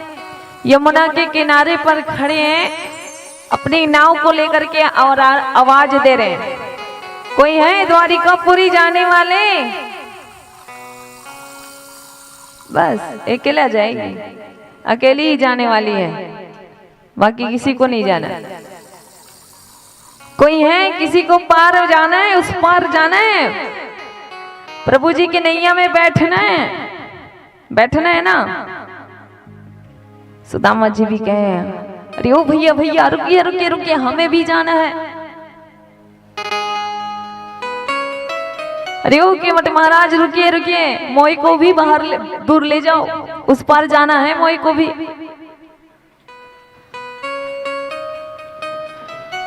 भगवान श्री कृष्ण जी कहते हैं, केवट जी जो है वो कहते हैं, हाँ हाँ भी बिल्कुल आइए, आप ही के जैसों को तो मैं पार लगाऊं हूं। जानो है। केवट महाराज जी कहते कोई बात नहीं, आप आ ही जाइए, हमें तो उस पार जाना ही है, सो आपको भी लेके चले जाएंगे। अब केवट महाराज जी हैं, नाव को खेवे, नाव को खेते जावे और एक टकटकी से सुदामा जी को देखे और कहे, मेरे मित्र बिल्कुल तुम वैसे हो, बिल्कुल तुम वैसे हो। प्रभु जी पूरे भाव से अपने मित्र को देख रहे हैं, नाव तो खे रहे हैं प्रभु, लेकिन अपने मित्र को कैसे देख रहे हैं कि कैसे रे मेरे मित्र सुदामा, तो बिल्कुल ना बदलो रे। भाव तो उत्पन्न नहीं कर पा रहे ना अपना, बस नजरों से ही देखे जा रहे हैं। अरे मेरे सखा तो बिल्कुल वैसो है रे, बिल्कुल भी नहीं बदलो। आज भी वही भोलापन है, आज भी वैसे के वैसे हो तुम। सुदामा जी कहते हैं, ओ भैया ऐसे काहे को देख रहे हो मोए बताओ? अरे इतने टकटकी से काहे देख रहे हो आप हमें? केवट महाराज जी कहते हैं, भैया कुछ ना ही, हम तो देख रहे हैं कि आप कितने अच्छे लग रहे हो, बड़े चमक रहे हो आप। अरे वैसे जानो किधर है आपको, जानो कहाँ है आपको?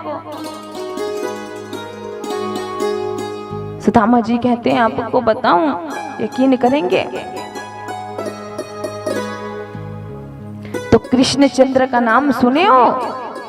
कृष्णचंद्र जी का नाम सुने हो? सुने हो?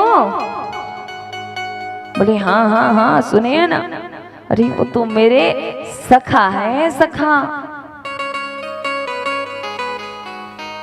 कृष्णचंद्र है, वो मेरे सखा है। भगवान को देखिए, श्री कृष्ण जी फिर सुदामा को कह रहे, क्या आप के सखा? अरे महाराज जाने दो ना, अब ऐसे बोलोगे तो कौन पतियावे आपके बात को, कौन यकीन करे आपके बातों पर? आपकी तो वाणी ऐसे ही मिथ्या दिख रही है। अरे तुम्हें नहीं पता, अरे तुम का जानो मेरे मित्र कैसा है? मेरा मित्र जो है, कृष्ण जो है, कान्हा जो है, वो धन को ना देखे, वो सुंदरता ना देखे, वो आप के पास कितना बड़ा महल है, तुम गरीब हो कि तुम अमीर हो, वो ना देखे। अरे मेरे सखा तो सिर्फ केवल मन की सुंदरता देखे है। तुम का जानो मेरे सखा को? भगवान कहते हैं, बिल्कुल नहीं बदला मेरा मित्र, आज भी वही भाव है मेरे लिए। बात करते करते करते करते यमुना के पार चले गए और यमुना के पार उतारे सुदामा जी को, तो कहें क्या? अब यहाँ से आप जा सकते हैं। अब मुझे पार लगाना था, सो मैंने तुम्हें पार लगा दिया। बड़ी मासूमियत के साथ मेरी सुदामा जी केवट से प्रश्न करते हैं, भैया एक बात और बता दियो हमें। बोले का? बस इतना बात बता दियो कि यहाँ से द्वारिकापुरी है कितनी दूरी है। तो कान्हा फिर छल गए, उससे फिर मजाक कर दिए। अरे अभी तो आपको देख करके ऐसे लगे, मतलब परिस्थिति देख करके छल रहे हैं उसे। सुदामा जी के रूप को देख करके भगवान जी चिढ़ाने के लिए कह रहे हैं क्या? अभी तो आपको देख करके ऐसे लागो है कि 6 महीना पहुंचने में आपको समय और भी लग जाएगा। मुझ तक पहुंचने में, भगवान जी कह रहे हैं मुझ तक पहुंचने में 6 महीने और तुमको लग जाएगा। मन में कह रहे हैं कि मेरे पास तो पहुंच गए और मुझसे ही सवाल कर रहे हो कितने दिन में पहुंचूंगा, कितनी दूर है। भगवान कह रहे हैं क्या आपको देख करके पतले दुबले से हैं सुदामा जी, पता नहीं कब के खाए हैं पिए हैं कि नहीं, ऐसे दिख रहे हैं। तो देख के कहते हैं कमजोर से तो लग रहे हो, दुबले पतले से तो लग रहे हो, लगता है आपको चलते चलते 6 महीने और लग जाएगा द्वारिकापुरी पहुंचने में।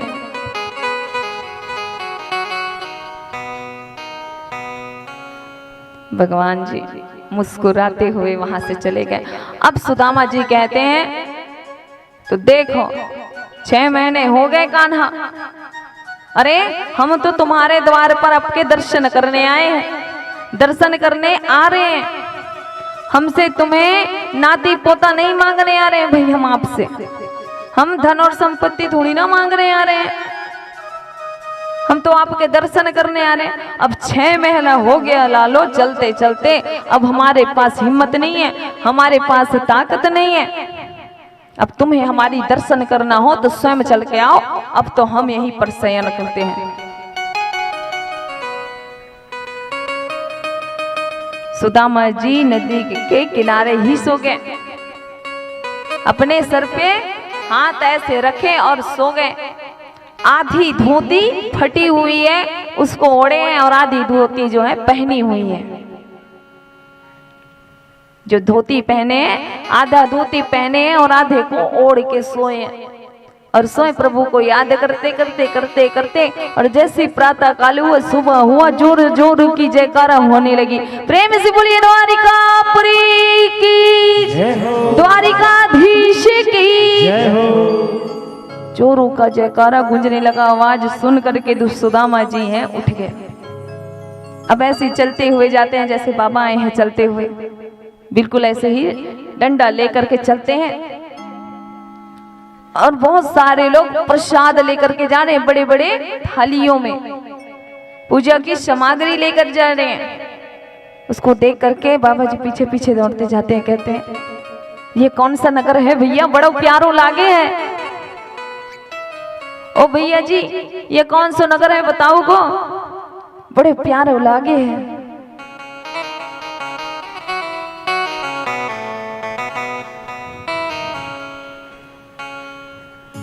तो जो भक्त जा रहे हैं द्वारिकापुरी में प्रभु के दर्शन करने के लिए, वो कहते हैं कि यही द्वारिकापुरी है। अब मेरी सुदामा जी तेजी से चलने लगे कि मैं द्वारिकापुरी पहुंच गया, मैं द्वारिकापुरी पहुंच गया। प्रभु के दर्शन करने जा रहे हैं। और देखो सुदामा जी का आप भी दर्शन करें और हम भी दर्शन करते हैं। प्रेम से बोलिए सुदामा भक्त और भगवान की जय हो, सुदामा जी महाराज की जय हो। देखो देखो ये गरीबी कहा, कृष्ण के दर पे विश्वास लेके आया हूँ। मेरे बचपन का यार है मेरा शाह, यही सोच कर मैं आस लेके आया हूँ। अरे द्वारपालो कन्हैया से कह दो, अरे द्वारपालो कन्हैया से कह दो, किधर पे सुदामा गरीब आ गया है, किधर पे सुदामा गरीब आ गया है। ओ भटकते भटकते न जाने कहाँ से, भटकते भटकते न जाने कहाँ से, तुम्हारे महल के करीब आ गया है, तुम्हारे महल के करीब आ गया है। ओ अरे द्वारपालो कन्हैया से कह दो, अरे द्वारपालो कन्हैया से कह दो, इधर पे सुदामा करीब आ गया है, इधर पे सुदामा करीब आ गया है।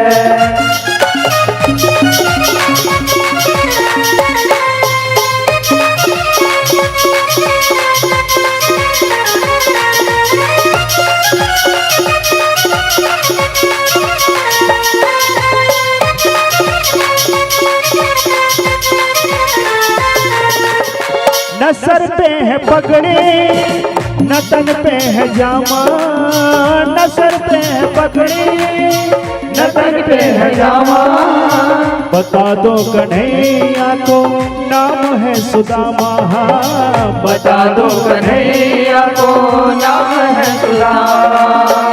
न सर पे है पगड़ी न तन पे है जामा, बता दो कन्हैया को नाम है सुदामा। न सर पे है पगड़ी न तन पे है जामा, बता दो कन्हैया को नाम है सुदामा, बता दो कन्हैया को नाम है सुदामा। एक बार मोहन से जा कर के कह दो, एक बार मोहन से जा कर के कह दो, कि मिलने सखावत नसीब आ गया है, कि मिलने सखावत नसीब आ गया है।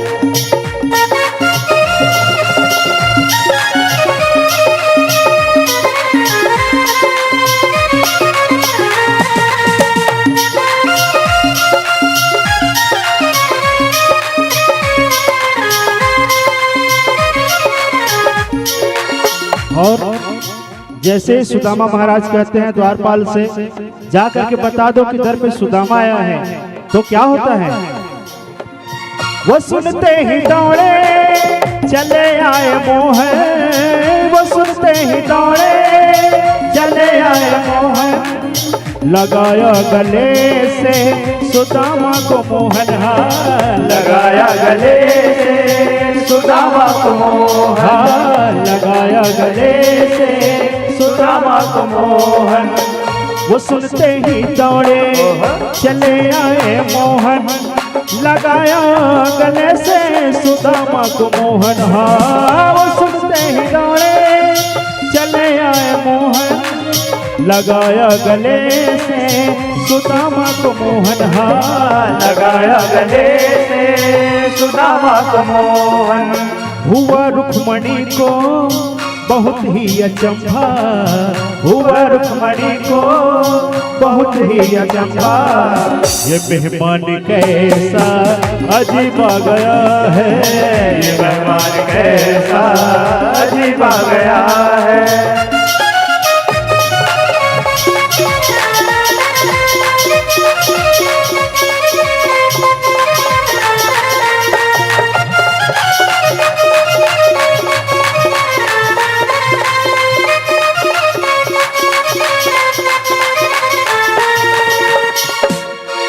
फिर क्या करते हैं कान्हा अपने मित्र को बराबर में अपने सुदामा बैठाए, बराबर में अपने सुदामा बैठाए, चरण आंसुओं से श्याम ने धुलाए, चरण आंसुओं से श्याम ने धुलाए, चरण आंसुओं से श्याम ने रुलाए। बराबर में अपने सुदामा बैठाए, चरण आंसुओं से श्याम ने धुलाए। हाँ, बराबर में अपने सुदामा बैठाए, चरण आंसुओं से श्याम ने धुलाए। हाँ, चरण आंसुओं से श्याम ने धुलाए।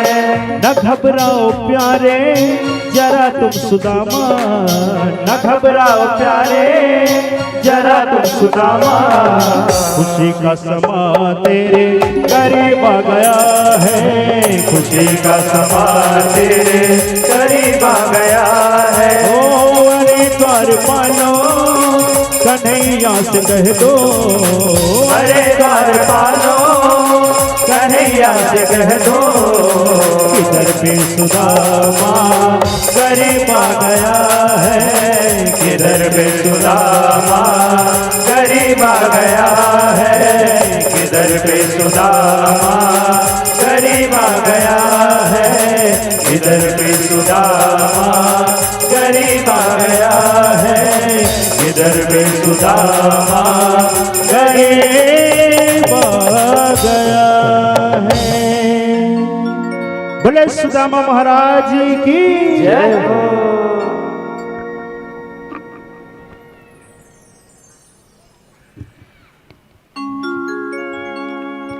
शीस पगाना झगा तन पे, जाने को ही बसो के ही ग्रामा।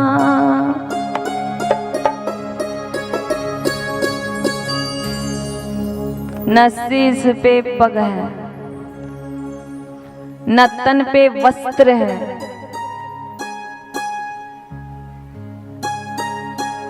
जो इतने पतले दुबले हैं, शरीर का एक एक हड्डी कोई बच्चा भी गिन ले, ऐसे सुदामा जी की परिस्थिति है।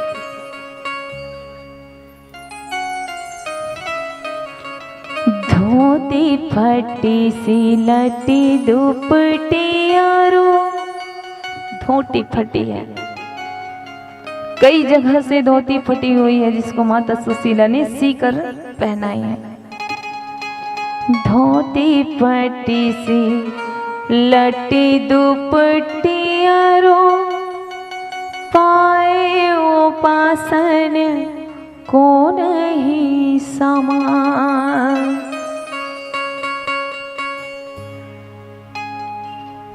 द्वार खड़ो द्विज दिलबर रहो,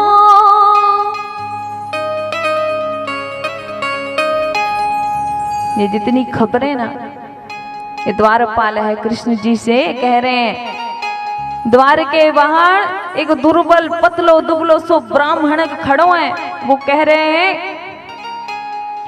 पूछत दीन दयाल को धाम, आपके धाम को पूछ रहे हैं प्रभु, आप कहाँ हो, आपके बारे में पूछ रहे हैं। पूछते पूछते द्वार पर आकर के खड़े हैं।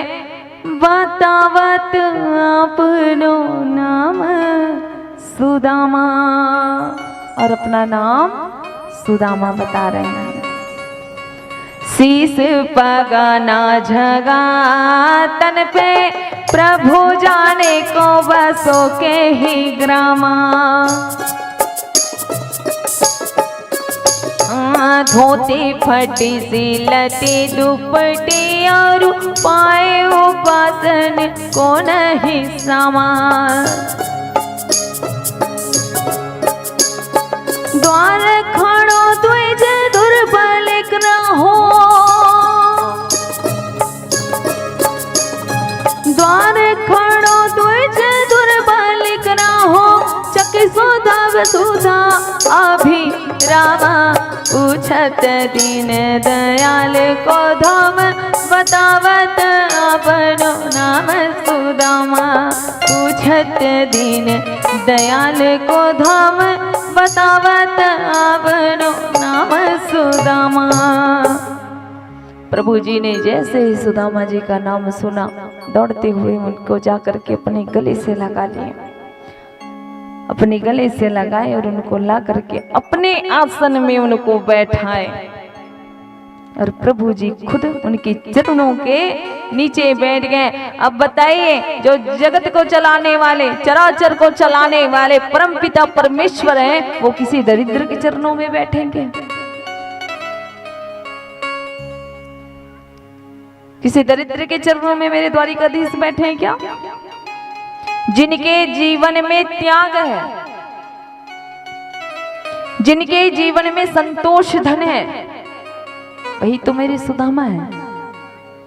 और उनका स्वागत कैसे कर रहे हैं प्रभु जी? धूप से, नैवेद्य से। अपने जगह पे बैठा करके देखिए, उनकी दिन दशा प्रभु जी देख रहे हैं कि मेरे मित्र जो हैं वो कैसे दिख रहे हैं। उनकी परिस्थिति देख के, उनकी दीन दशा देख करके प्रभु जी रो रहे हैं। और पानी से नहीं, जल से नहीं, अपनी अश्रुओं के प्रवाह से सुदामा जी के चरण को धो रहे हैं। देखी सुदामा के दीन दशा,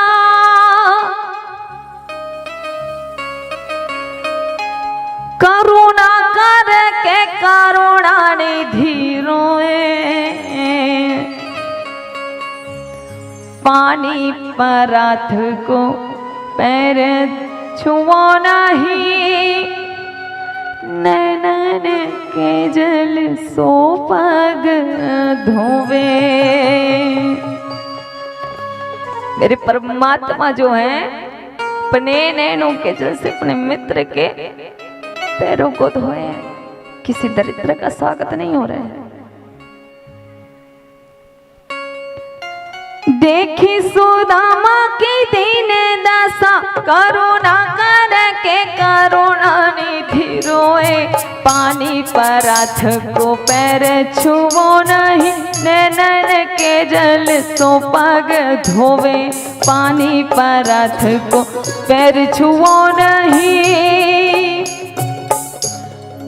नैनन के जल सो पग धोवे।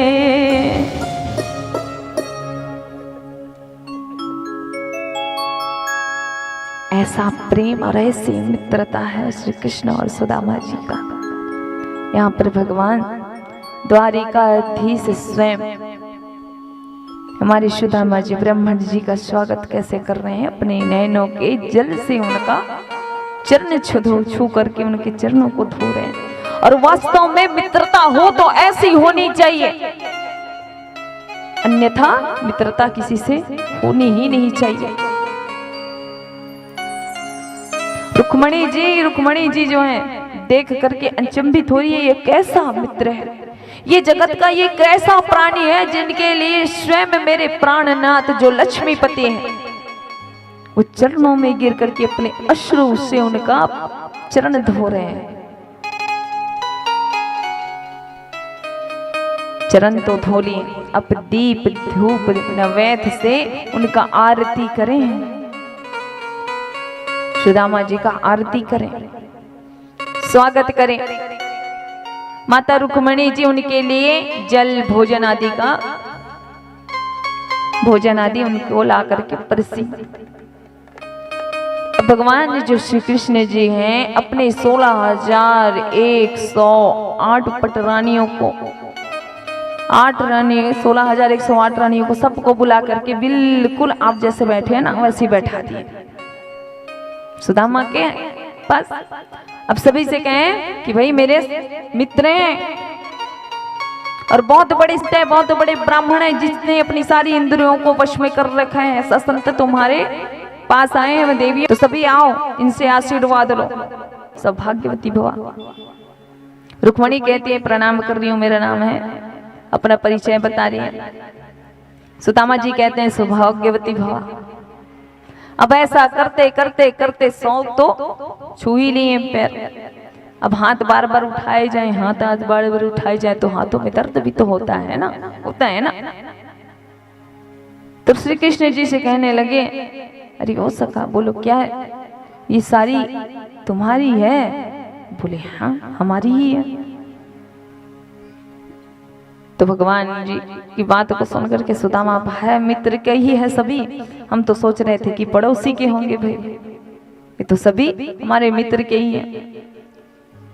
सबको आशीर्वाद देते देते कहते हैं सुदामा जी से, भगवान श्री कृष्ण से, श्री कृष्ण जी हैं वो सुदामा से कहते, मित्र आपने तो कहा, आप तो कहते थे कि हम शादी ना करेंगे, शादी ना करेंगे, बताओ ना भैया शादी हुई कि ना हुई।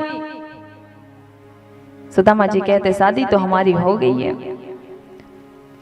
शादी तो हमारी हो गई है। आपकी भाभी का नाम है सुशीला। क्या नाम है?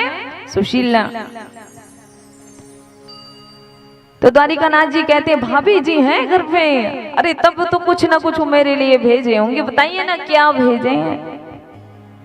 अब बड़ी बड़ी रानियों को देख करके अपना फटा पुराना जो पोटली है वो निकालने के लिए संकोच करे सुदामा जी, अपने पगडंडी में दबा कर रख ली है ऐसे बिल्कुल, और ऐसे करके बैठे पर पोटली बाहर ना निकाले।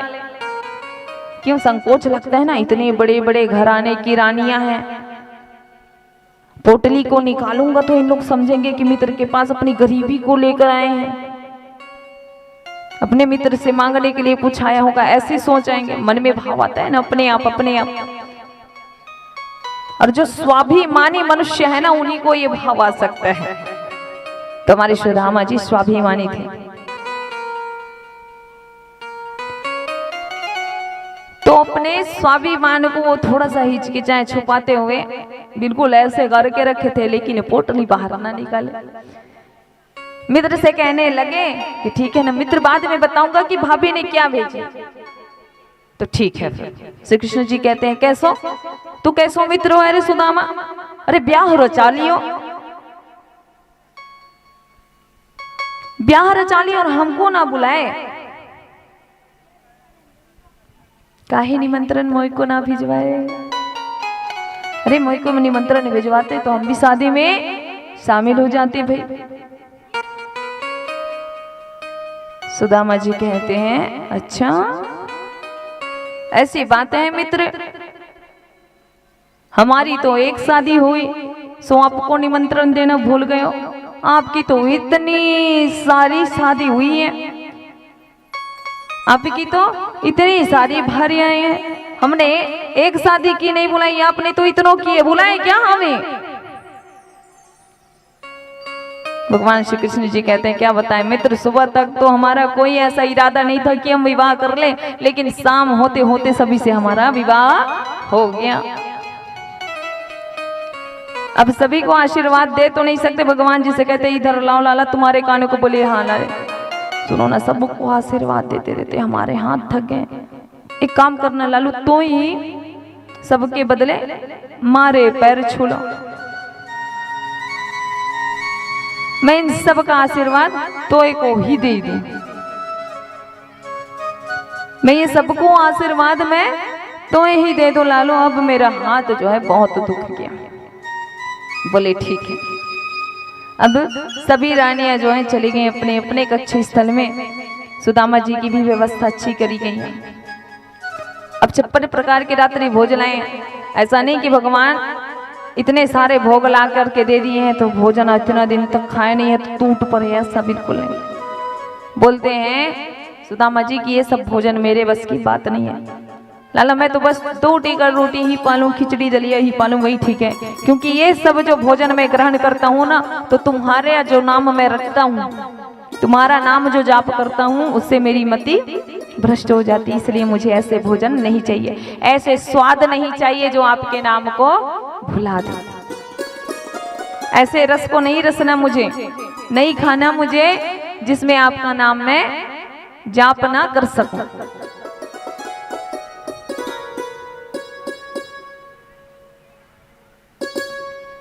प्रभु जी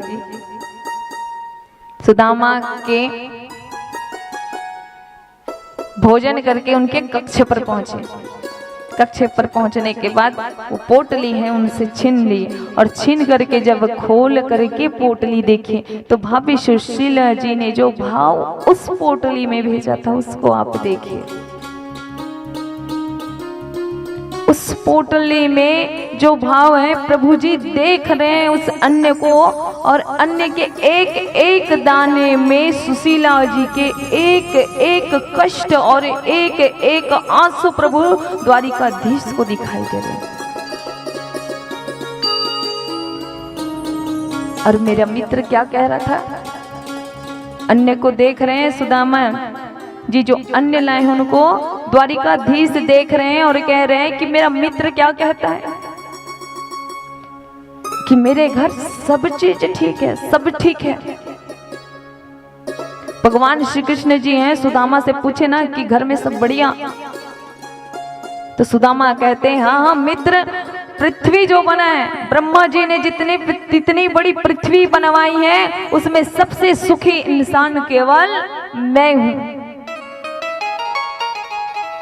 मेरा मित्र अपने दुख को छुपाता है और एक एक कष्ट उस अन्न में झलक रहा है। बिल्कुल जैसे मोबाइल देखते हैं ना, पिक्चर टीवी मोबाइल में देखते हैं ना, वैसी एक एक आंसू भगवान श्री कृष्ण जी को माता सुशीला के दिख रहे हैं कि मेरे भाभी जो है कितने कष्ट पे है।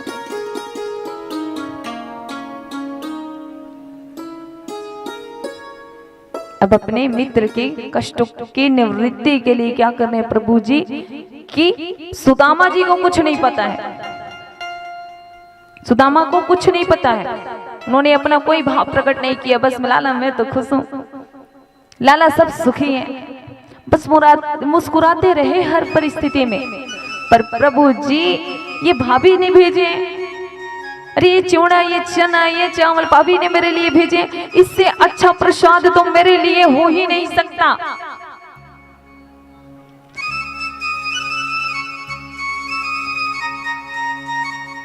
प्रभु ने कहा इससे अच्छा प्रसाद मेरे लिए एक दूसरा हो ही नहीं सकता।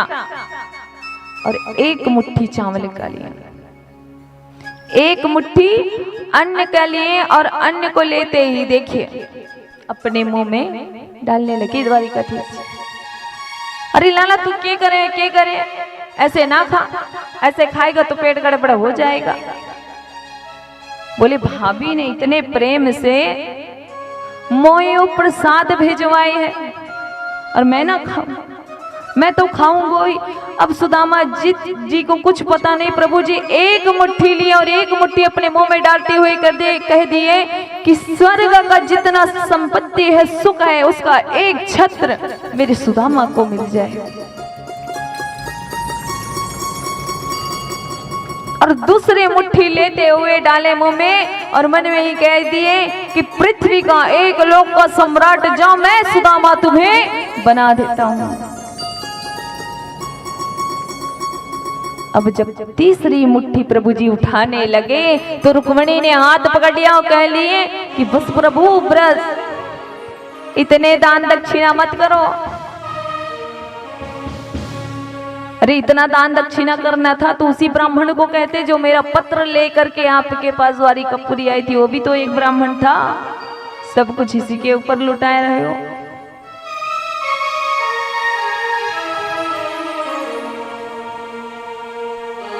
प्रभु की भक्ति में इतनी शक्ति है कि आपको बिना मांगे भी प्रभु फल आपको दे ही देगा, आपको मांगने की जरूरत नहीं पड़ेगी। सुदामा जी अपने शयन कक्ष में शयन करें और प्रातः ही उठ करके जल्दी अपने घर को भी जा रहे हैं।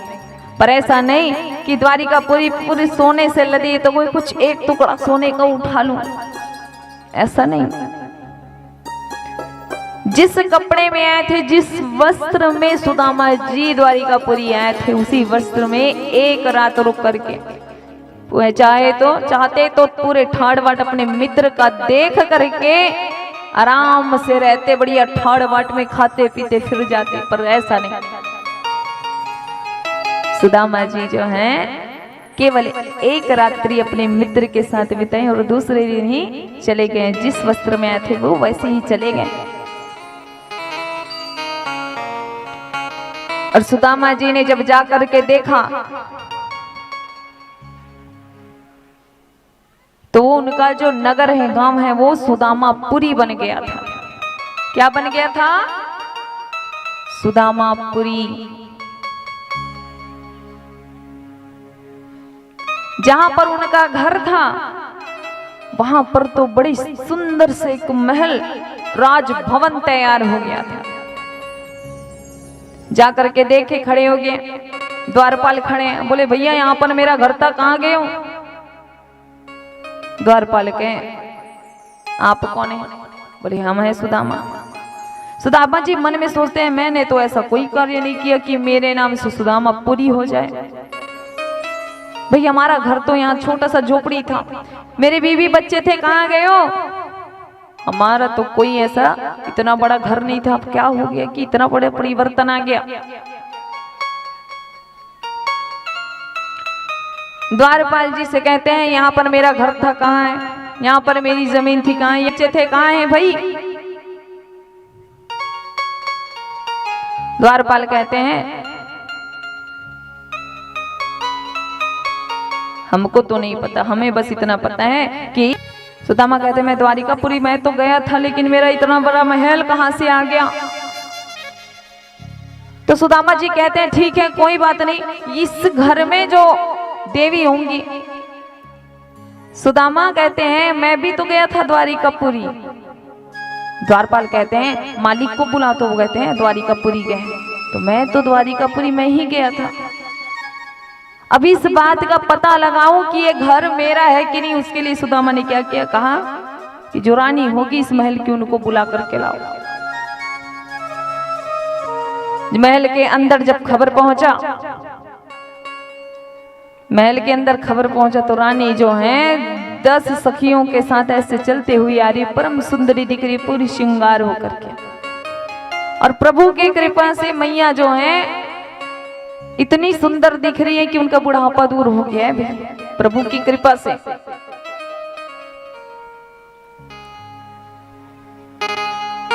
बिल्कुल एकदम देवी के रूप में मैया जो है 10 सखियों के साथ चलते चलते आ रही है।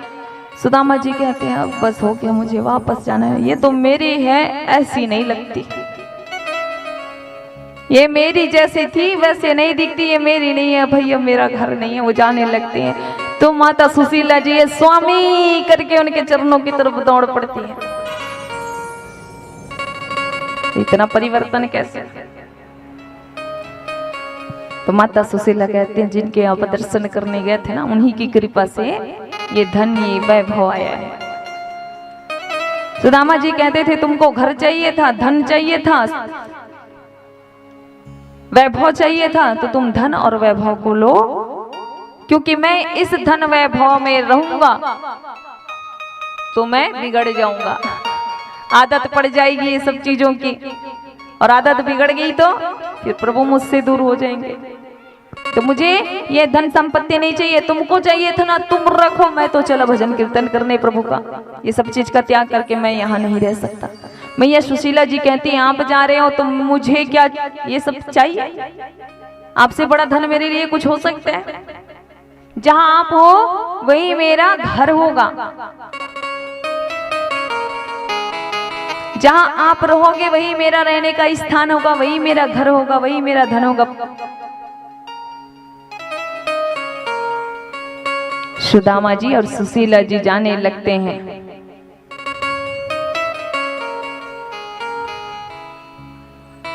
सुदामा जी घर को छोड़ करके, महल को छोड़ करके, त्याग करके जैसे ही जाने लगते हैं, मैया भी उनके पीछे पीछे आती हैं।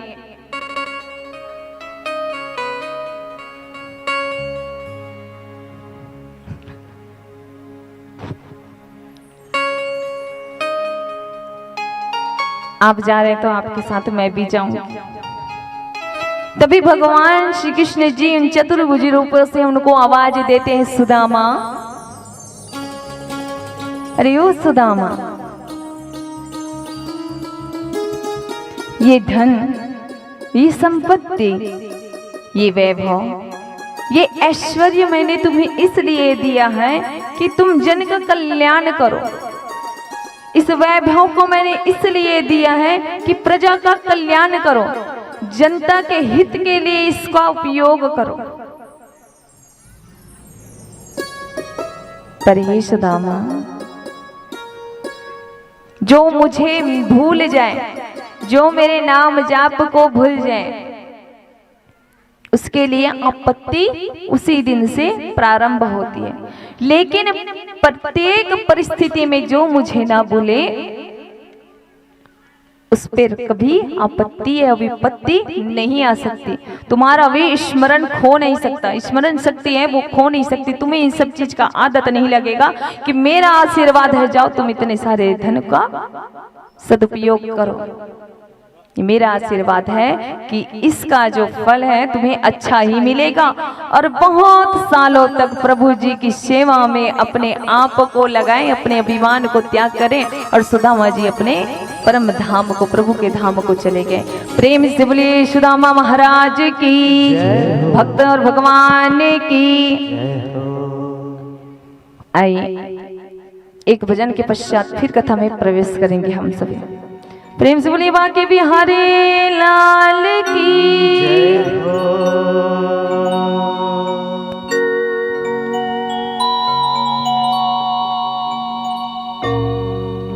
ओ तेरी मंद मंद मुस्कनिया पे। आइए उससे पहले मैं पार्वती चंद्राकर जी की तरफ से 101 रुपए प्रभु श्री हरि चरणों में समर्पित किए हैं। प्रेम से बोले इनकी श्रद्धा भक्ति की। क्या चंद्राकर है? एक मिनट, आप लोगों को पहले बोली ना, जो भी दान है ना यहाँ पर लिखवा दीजिए ना। मैं सच में सबका नाम लूंगी, यहीं से बैठे बैठे ही लूंगी। कुश रामचंद्राकर जी की तरफ से 101 रुपए प्रभु के चरणों में समर्पित करे हैं। प्रेम से बोलिए इनके श्रद्धा भक्ति की। आप सभी आ गए हैं, अच्छे से सुन लीजिए। आप सभी को मैं सूचित कर रही हूँ, जिनको ऐसा नाम लिखवाना है यहाँ पर लिखवाएं, है ना। आपको आसन तक आना है, प्रणाम करने कोई बात नहीं। आइए, जो भी आप यहाँ पे रख रहे हैं रखिए, नाम यहाँ पर लिखाइए। कथा खत्म होगा, कथा विश्राम होगा, और मैं आप सबका नाम लूंगी। कथा के बीच में डिस्टर्ब होता है ना, होता है कि नहीं होता? मुझे होता है, आपको नहीं होता? होते ना। हाँ, एक स्थिति बोला तो। और साथ ही में कुगदा स्वच्छता दीदी के तरफ से 3 किलो बूंदी जो प्रसाद बरदे है। प्रेम से बोलिए इनकी श्रद्धा भक्ति की। कुमारी चंद्राकर, वार्ड पार्षद 21 धावीर हेमलता जी की तरफ से, पता नहीं क्या है, मेरे को समझ में नहीं आ रहा है, सॉरी। प्रेम से बोलिए इनकी कुटुंब परिवार की।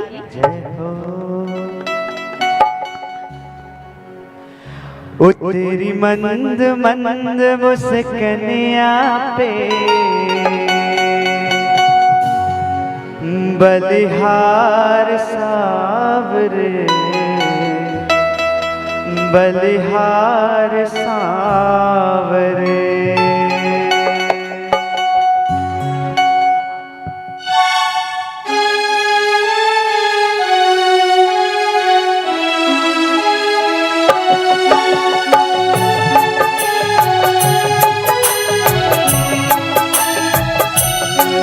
तेरी मंद मंद मुस्कनिया पे, तेरी मंद मंद मुस्कनिया पे, तेरी मंद मंद मुस्कनिया पे, तेरे मंद मंद मुस्कनिया पे, बलिहार सावरे, बलिहार सावरे, बलिहार सावरे, बलिहार सावरे।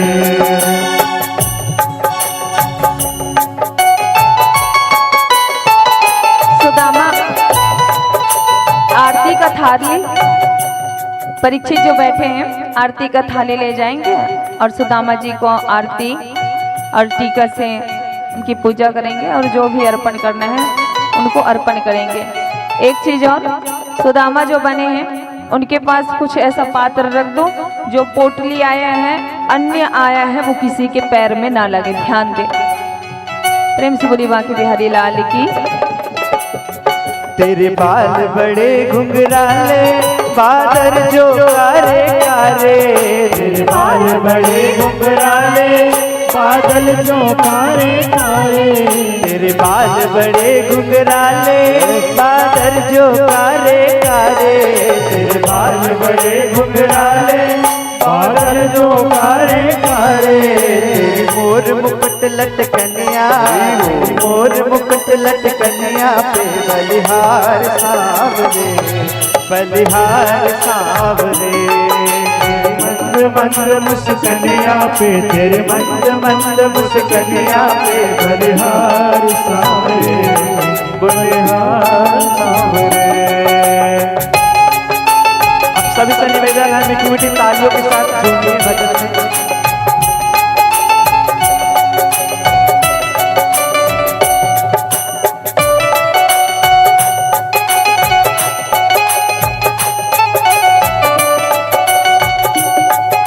हमारे बीच हेमलता पार्षद जी और उनके साथ कुमारी गौतमी जी का आगमन हुआ है।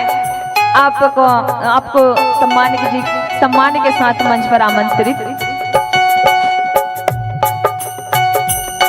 तेरी चाल अजब मत वाली लगती है प्यारी प्यारी, तेरी चाल अजब मत वाले लगती है प्यारे प्यारे, तेरी चाल अजब मत वाली लगती है प्यारी प्यारी, तेरी चाल अजब मत वाले लगती है प्यारे प्यारे, तेरी पायल की झनकार, तेरी पायल की झनकार पे बलिहार सावरे, बलिहार सावरे, बलिहार सावरे, बलिहार सावरे।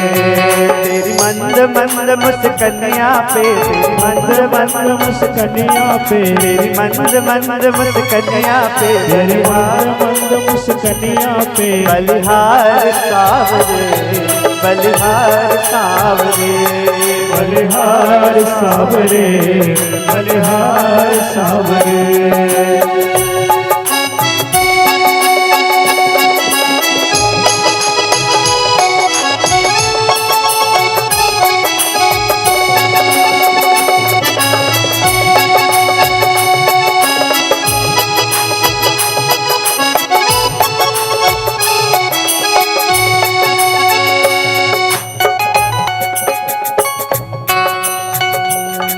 तेरे संग में राधा प्यारी लगती है सबसे न्यारी, तेरे संग में राधा प्यारी लगती है सबसे न्यारे, तेरे संग में राधा प्यारी लगती है सबसे न्यारी, तेरे संग में राधा प्यारी लगती है सबसे न्यारी।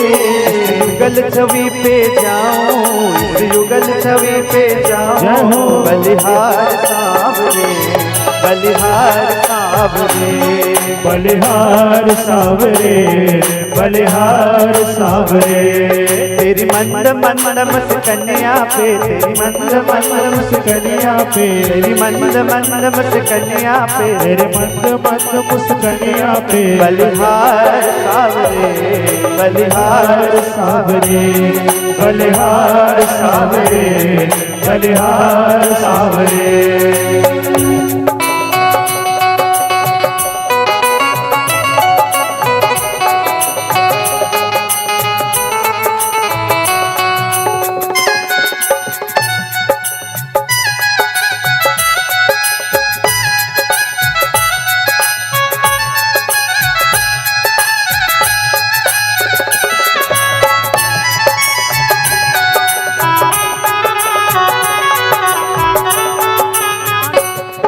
तेरे नैन बड़े कजरारे मटके हैं काले काले, तेरे नैन बड़े कजरारे लटके हैं काले काले, तेरे नैन बड़े कजरारे लटके हैं काले काले, तेरे नैन बड़े कजरारे लगते हैं काले काले। तेरी तिरछी सी चितवनिया, तेरी तिरछी सी चितवनिया पे बलिहार सावरे, बलिहार सावरे, बलिहार सावरे, बलिहार सावरे। तेरी मंद मंद मुस्कनिया, तेरी मंद मंद मुस्कनिया पे, मंद मंद मुस्कनिया पे, तेरी मंद मंद मुस्कनिया पे, बलिहार सावरे, बलिहार सावरे, बलिहार सावरे, बलिहार सावरे, बलिहार सावरे, बलिहार सावरे, बलिहार सावरे, बलिहार सावरे, बलिहार सावरे, बलिहार सावरे, बलिहार सावरे, बलिहार सावरे, बलिहार सावरे, बलिहार सावरे। प्रेम से बोल राधा कृष्ण लाल की जय। सुखदेव जी कहते हैं, परीक्षित, श्री कृष्ण को छोड़े आज पूरे 100 वर्ष हो गए, और बाबा जो वासुदेव जी हैं उन्होंने बहुत बड़ा यज्ञ रखा है, और उस यज्ञ का नाम है श्यामंतक यज्ञ।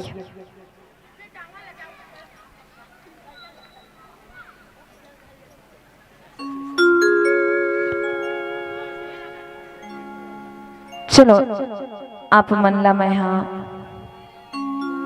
कथा में बाद में प्रवेश करवाऊं, समय को देखते ही। पहले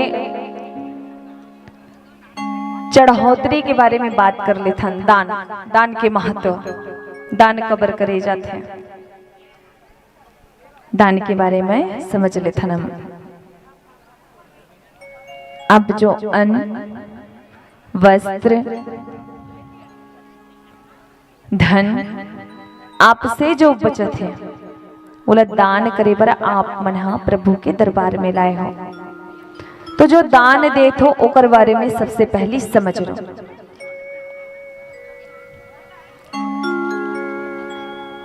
ये ऐड करूं,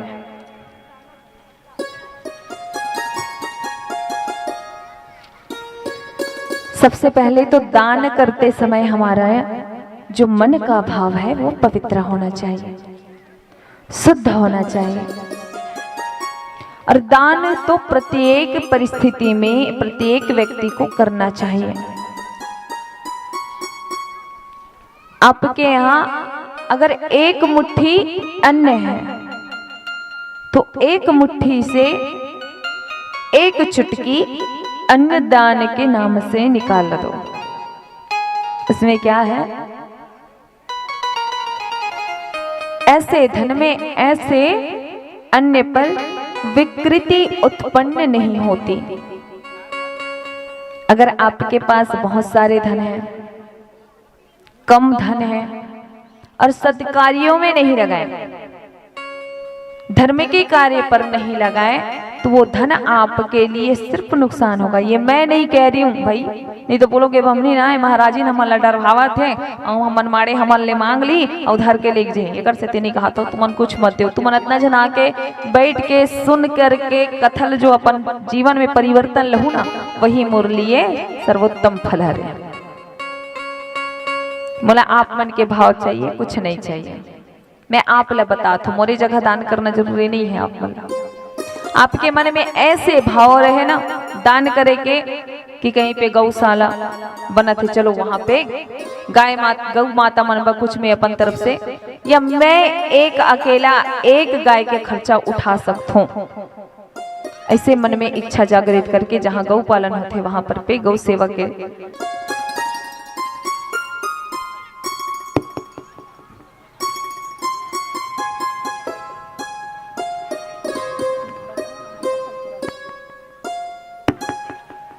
धर्म, कलयुग के में जो प्रताप है ना, वो केवल दान भजन और कीर्तन करे से आपके जीवन में जितना कष्ट है तकलीफ है वो कम हो सकते, केवल कलयुग में। प्रकट चार्य पद धर्म के कलिमा होए प्रधान,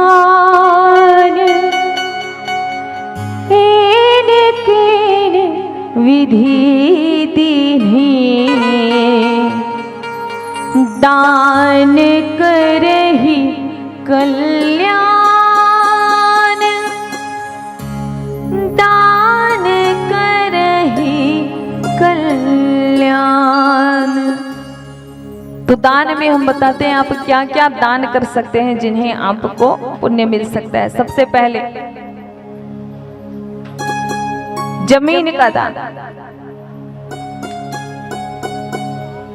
आप कर रहे हो, जिसमें से एक टुकड़ा किसी के ना गौशाला बनाने के लिए, मंदिर बनाने के लिए, छोटा सा भाई जमीन आप अगर दान करते हैं तो माता पृथ्वी, माता भूमि अपने गोद में आपको सदैव के लिए स्थान देती है। अब जमीन नहीं दे सकते, अभी तो जमीन का रेट इतना बढ़ा है कि कोई देने को भी सोचे, है ना। कहने से होता है भाई तेरा तुझको अर्पण, भगवान के नाम में कोई दे देगा जमीन भला? आज के डेट में कोई नहीं। तो लोग क्या करते हैं, अब जमीन दान नहीं कर सकते, इसलिए जिमी कंद का दान करते हैं, जिसे हमें भूमि दान का पुण्य प्राप्त हो जाता है। दूसरा है अन्न दान, जो आप अन्न ला रहे हो, आप अन्न दान करते हैं, इससे कैलाश पर्वत पर हम सबको जन्म जन्मांतर के लिए निवास स्थान मिलता है। माता पार्वती जी, भोलेनाथ जी जहाँ निवास करते हैं वहां हमें वास करने का पुण्य प्राप्त होता है। दूध दान कर रहे हो, दूध दान करने से क्षीर सागर में आपको प्रभु श्री हरि अपने चरणों में स्थान देंगे। इसलिए तो कहते हैं दूध, दही, माखन, घी सबका दान करो, क्योंकि प्रभु जी के चरणों में आपको, उन जीवात्मा को वहां पर आश्रय मिलता है, वो भी एक जन्म के लिए नहीं, जन्म जन्मांतरों के लिए हमें क्षीर सागर में श्री हरि के शरण में निवास करने का सौभाग्य प्राप्त होता है। गौदान, अब गौ माता के बारे में कौन नहीं जानता। 33 कोटि के देवी देवता जितने हैं वो किनके अंदर समाये हैं? गौ माता के अंदर। इसलिए तो कहते हैं गौ सेवा करो, गौ की पूजा करो, गौ माता की सेवा करो। पर लोग ऐसे हैं, गौ माता को कौन पूजे भाई? गौ माता को रखने के लिए घर नहीं है, गौ माता को रखने के लिए घर में जगह नहीं है, तो काबर कर वो गौ सेवा? कहाँ ले गौ सेवा करी? कुकुर सेवा जरूर करी। का सेवा करी? संग में रखी, संग में सुतही, जहां बैठे तिहां बैठई स्पेशल। अरे कुकुर बन के भाग्य के कहने जाए भैया, बड़े बड़े गाड़ी में घूमते, सही है कि नहीं?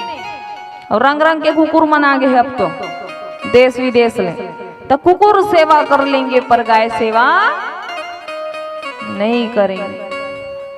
ऐसे कलयुग के जो मानव है ना, उसकी मति जो है वो भ्रष्ट हो गई है। तो गौदान करने से गौलोक में जहां माता राधा रानी जी वास करती है, हमें वहां निवास स्थान मिलता है, उनके चरणों में हमें स्थान मिलता है गौदान करने से। स्वर्ण दान, सोने का दान कर रहे हैं। कैसा सोना? जो आप अपने परिश्रम से कमाए हो, मेहनत से कमा करके जो सोना बनाए हो, उससे परिश्रम से कमाए हुए सोने से, स्वर्ण से, अगर आप परिश्रम से कमाए हुए धन से सोना खरीदकर उसको दान कर रहे हो, तो भगवान श्री कुबेर जी हैं आपके ऊपर इतना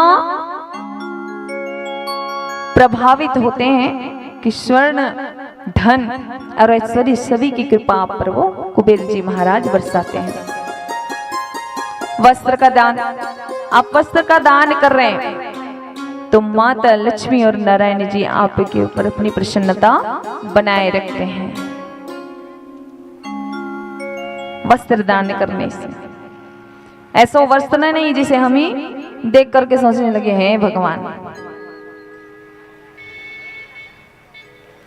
तो वस्त्र भी ऐसे दान करो जो आप पहनते हो ना, जो कोई अपने शरीर पे लगा सके, ऐसे वस्त्र का दान करो। कर रहे हो तो नहीं तो हम पहनेंगे तो बढ़िया वाला, और दान में देना है देना तो वही सस्ता वाला हुई था नहीं। फटे को रानी कोई कर माढ़ी हुई कोंटा में कोई डहान नहीं चले थे हमार कर चलाए पर थे लोगन में, सच्ची बोला था। कही रे वो झगड़े फिर हम कही के जा वो इंचज के बात है हम काली दान पेटियल देखे खोल के बिहाव हुई बताए लगते ना इतना इतना मिली से कही के 10 रुपया का नोट मिली सो भी 1 ठन के 2 टुकड़ा। अब ले बता जब दुनिया में नहीं चले ना तेल हमन चला ले था ना रे कालू पूछ रहे भाई करियर जे नहीं चले ना कोई डहान ते हमर मन करा था। अब भाई साड़ी भी देखते सुंदर दिखत रहे मस्त झिल्ली में पैक बाहर निकाल बेते ऐसे देखबे ना तो एक पार के चीज ऊपर दिखते ऊपर के चीज ऊपर दिखते। ऐसा दान करे से वस्त्र नहीं मिले, लक्ष्मी वस्त्र के जो दान करत हो ना एक पुण्य नहीं मिले। जैसे दूध तैसे दी फटे फटे दूध भगवान खलक फटे फटे तुम मन ला दी। आओ अरे संतरा कैसे भैया 100 रुपया किलो। अब ये पार के माढ़े हो देते हैं ए हाँ लेक जाना इसने 20 रुपया में लेक जा काबर वो घोल घोला टाइप के हाल का टाइप के है घोल घोला टाइप के है तो 100 रुपया के पौने 20 रुपया के दे दे काबर भगवान में चढ़ाना है। तुम ना दो घोल घोला तो वो डबल घोल घोला दी ब्याज सहित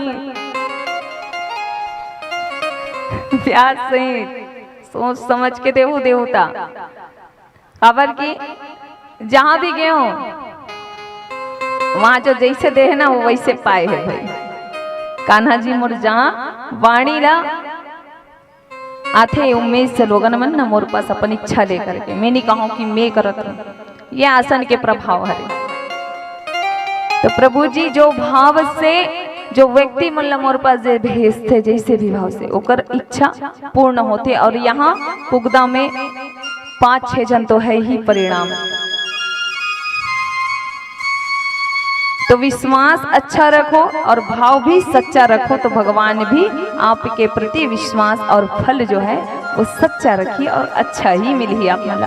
प्रेम से बोलो राधे राधे। अब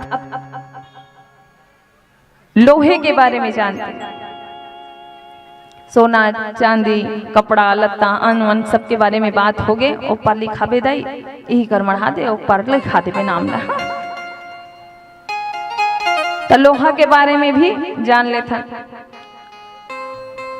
अगर हम लोहा के दान करत है तो लोहा के दान करे से यमराज जी है ना यमराज जी वो कभी हमसे रुष्ट नहीं होते अपनी कृपा हम पर बरसाते हैं। तो ये था दान का महत्व। तन पवित्र सेवा करी और धन पवित्र करे दान। तन पवित्र करो प्रभु की सेवा करके कथा में अपना तन लगा करके सेवा करो तो आपको आपकी तन की शुद्धि हो जाएगी। तो अच्छे जगह में अच्छे कार्य में अपने तन की सेवा लगा दो। भाई कथा स्थल है आके झाड़ू लगाओ। ब्राह्मणों के लिए भोजन बन रहे वहां पे जाकर के आपसे जो बन सके वो सेवा दो। ये होती है तन की सेवा।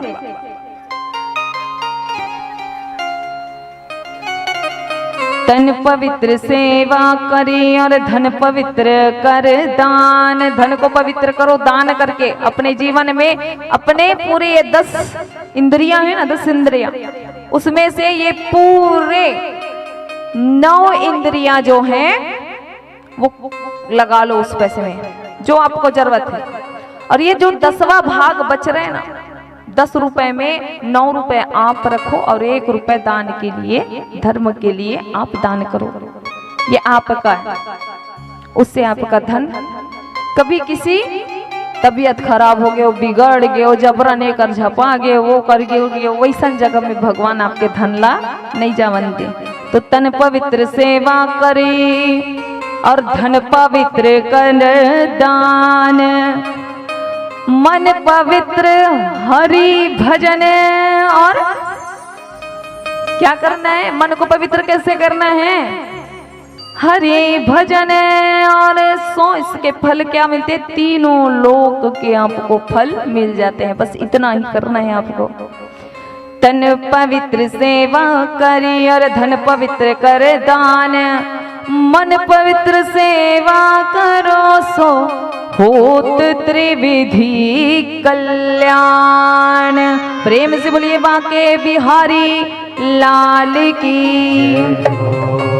प्रभु ने, सुखदेव जी ने बहुत बड़ा, वासुदेव जी ने बहुत बड़ा आज यज्ञ रखा है और उस यज्ञ में जितने ब्रजवासी हैं, गोपियां हैं, कुंती माता हैं, सभी पधारी हैं और मैया यशोदा भी। भगवान श्री कृष्ण जी 100 साल बाद अपनी मैया से मिल रहे हैं। पूरे 100 वर्षों के बाद कहकर क्या गया था? कंस को मारने के लिए गया तो क्या कहकर गया था मैया से? जोर से बोलो। कब? कब? परसों। और मिल रहे हैं कब? पूरे 100 वर्ष के बाद। बहुत बड़ा यज्ञ है, सब अपना अपना तंबू गाड़े हैं, वहां पर निवास कर रहे हैं। और मैया यशोदा जी को पता चला कि कान्हा भी अपनी सभी पत्नियों को लेकर वहां पर पहुंचे हैं, नाती पोते सब उनके आए हैं। तो प्रत्येक तंबू में जा जाकर यशोदा मैया जो है, मेरा लाला कहाँ है, मेरा कन्हैया कहाँ है, प्रत्येक तंबू में जाकर के पूछने लगे। कान्हा ने जैसे सुना मैया का आवाज और दौड़ करके उनको बाहर में मिलने गए और उनको गले लगाकर कह रहे हैं, क्या हमारे भैया जी आपको बताएंगे।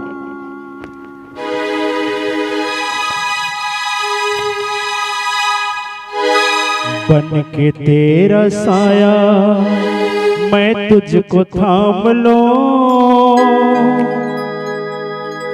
उठ के रब से पहले मैं तेरा नाम लो।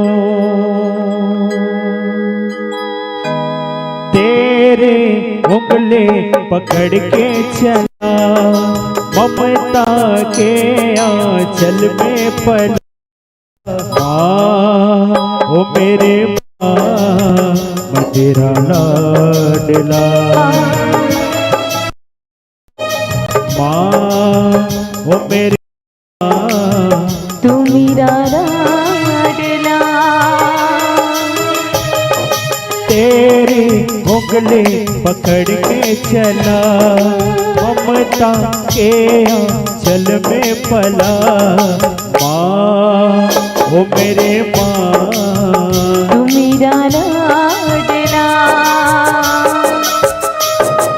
माँ ओ मेरे माँ तू मेरा लाडला।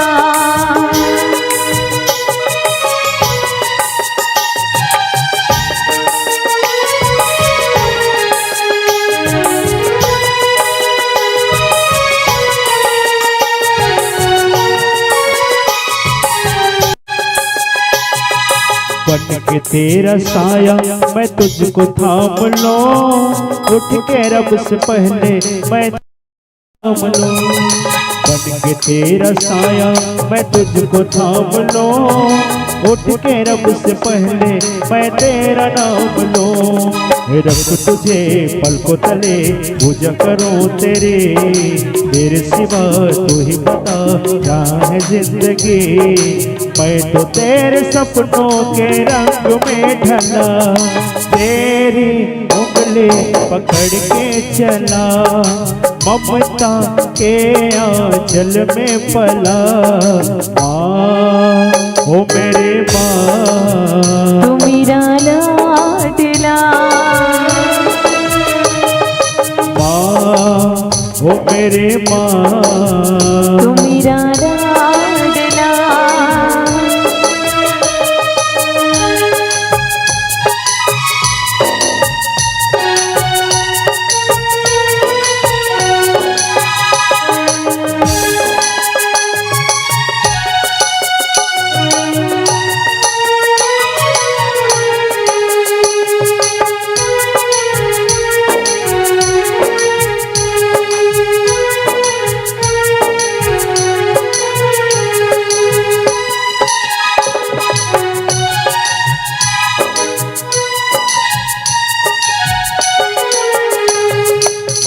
के तेरा साया मैं तुझको थाम लो, उठ के रब से पहले मैं तेरा नाम लो। बन के तेरा साया मैं तुझको थाम लो, उठ के रब से पहले मैं तेरा नाम लो। रब तुझे पलकों तले पूजा करूं तेरे सिवा तू ही बता क्या है जिंदगी। मैं तो तेरे सपनों के रंग में ढला, तेरी उंगली पकड़ के चला, ममता के आंचल में पला। माँ ओ मेरे माँ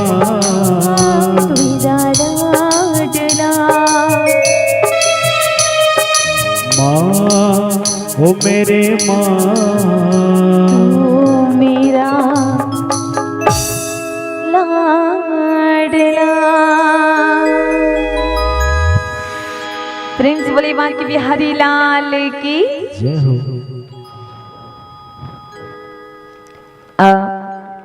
सबसे पहले चढ़ौतरी और दान के बारे में, दान का जो महत्व होता है हमने आप सभी को बता दिया। अब चाहेंगे राधा कृष्ण प्रेम समिति के सभी माताओं बहनों, मेरी माताओं दूसरे की बहनों, मेरी बहनों दूसरे की माताओं, आप आए, जो भी सामग्री चढ़ौतरी में लेकर के आए हैं उसे लेकर के आप सभी साथ में आए। मंत्रोच्चारण संकल्प सिद्धि।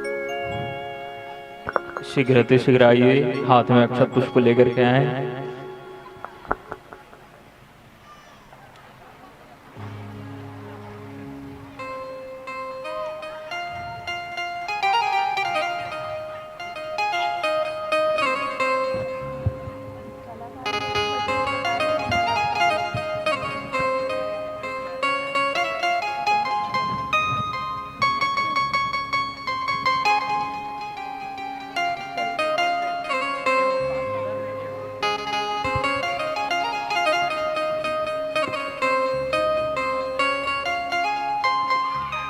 भैया संकल्प सिद्धि हुई ना, तान एक ठो भजन लगा लो।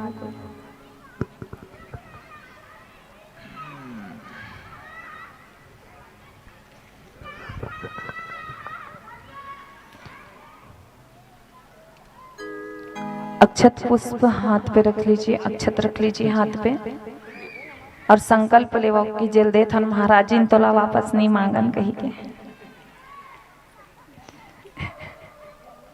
हाँ संकल्प एकरे बतले बाथन वामन भगवान संकल्प लीस नहीं तीन भूमि हैं, और अभी जरासंध हमारे पहली भगवान श्री कृष्ण का करिस संकल्प लेविस नहीं। संकल्प ये चीज होते कि दे के पहली ले अगर या कुछ नहीं दे है तो संकल्प ले वाक छोड़ दो। दिमाग में टेंशन रही है, दही में कसम खाका हूँ संकल्प मोला देना अच्छे कही तो संकल्प की ये प्रभाव रहते हैं। प्रेम से बोलिए श्रद्धा और भक्ति की जय हो।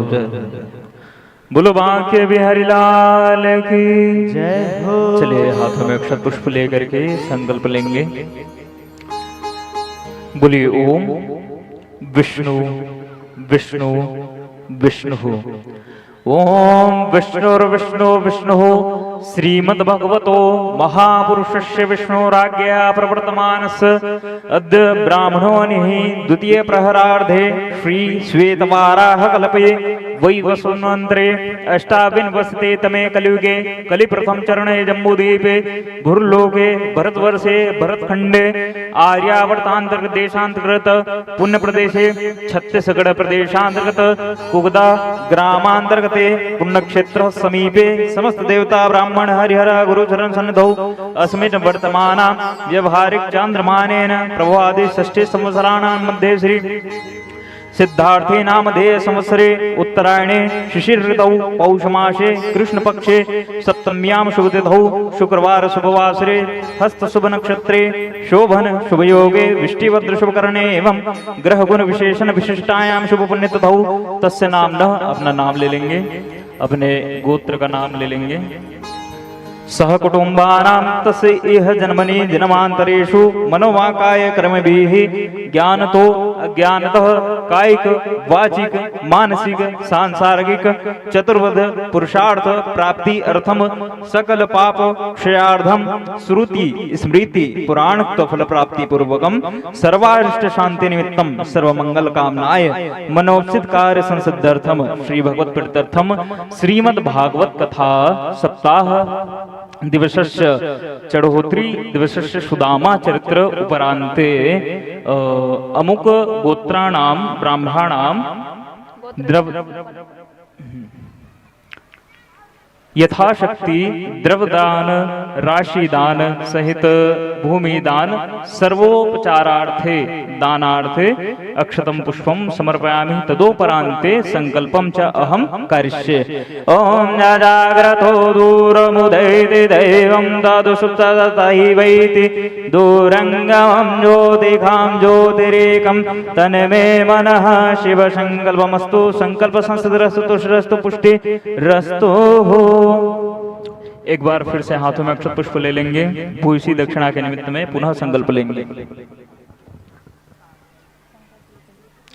पुनः हाथों में अक्षत पुष्प लीजिए। एक जने ले लो, सब जने हाथ लगा लो इसे। हाँ, एक जने अक्षत पुष्प लेकर के सब जन हाथ लगा लो। ठीक, हाँ चलो बोलो ओम विष्णु विष्णु विष्णु।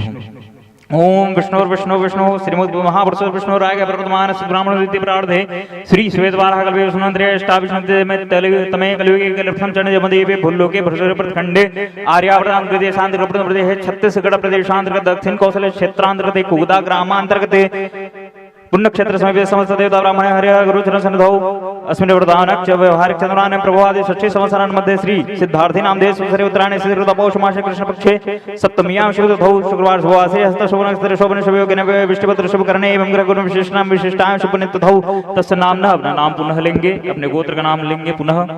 सहकुटुंबानां तस्य इह जन्मनि जन्मांतरेषु मनोवाकाय कर्मभिः ज्ञानतो ज्ञानतः कायिक वाचिक मानसिक सांसारिक सकल पापक्षार्थम श्रुति स्मृति पुराणोक्त फल प्राप्ति कांडः श्रीमद् भागवत कथा श्रवणोपरांते नूतन न्यूनतम दोष परिहारार्थे अमुक नाम गोत्राणाम ब्राह्मणानाम तुभ्यमहं संप्रदते। ओम न जाग्रतो दूरमुदैति दैवं तदुसुप्ततथैवैति दूरंगमं ज्योतिखां ज्योतिरेकं तन्मे मनः शिव संकल्पमस्तु। संकल्प संसिद्धिरस्तु तुष्टिरस्तु पुष्टिरस्तु। बोलो भागवत भगवान की जय, बांके बिहारी लाल की जय, व्यास नारायण भगवान की, श्री सुखदेव जी महाराज की, ग्राम के सभी देवी देवताओं की, राधा कृष्ण प्रेम समिति की जय हो। आइए, ये जो धनराशि हमें प्राप्त हुई है राधा कृष्ण प्रेम समिति सभी महिला लोग अपने तरफ से मिल करके ये राशि प्रदान की है। राशि है 34,000 रुपए। ये जितना राशि है ये सिर्फ आप मन जो राशि दे हो चंदा में अभी तक के कार्य निपटत रही से, अब ए मन अपन घर से जो राशि निकाल के लाए ओला हमला दे। कितना 34,000 34,000।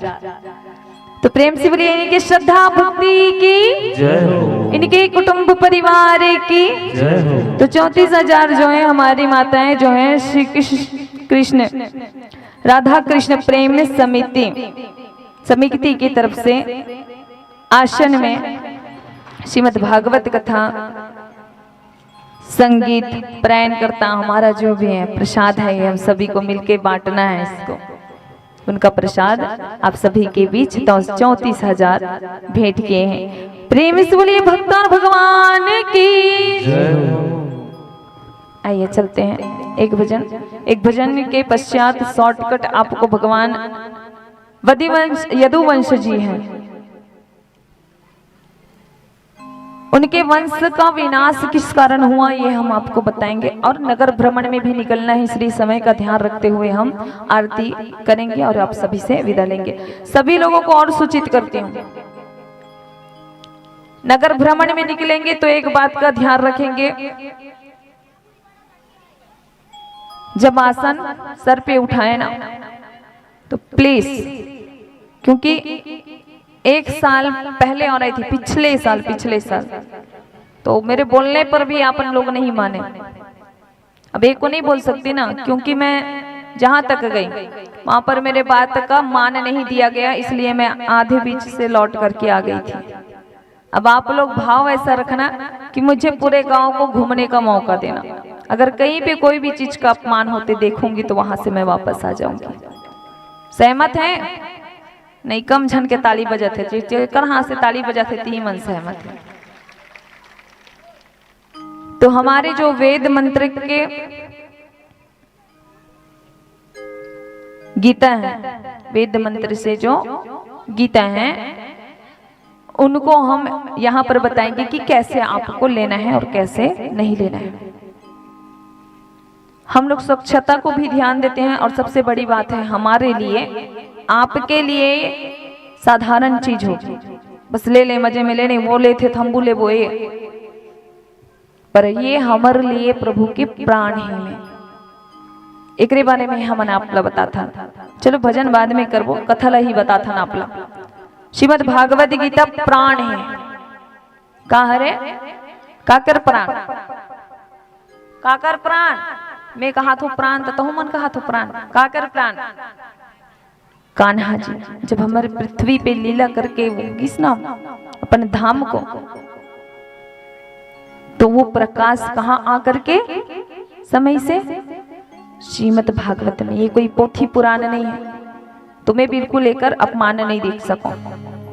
और ये मैं नहीं कहा तो, जो भी एक अपमान करे वहा फिर फल भी प्राप्त हो, फिर तैयार रहो अपमान करो। एक स्थिति एकदम खुल के बोला था, बोहल रहू ना तुम तब बाथरूम गए हो, का खूंद के आत हो, कैसे घर में आओ तेरा हमन नहीं जाना है ना। महिला मन के कई परेशानी होते, कोई 3 दिन होए, कोई 5 दिन होए, ओला हाँ मन तो नहीं जान सकन यहाँ पे बैठे बैठे। एक स्थिति हम आप मन ला हाथ जोड़ के कथन कि थोड़ा सा सुधार अपन आप में लाओ, थोड़ा सा बुरा लगत होई तो माफी नहीं मांगन भाई, के बर के दूध के धुले कोई नहीं है, हम वो नहीं है।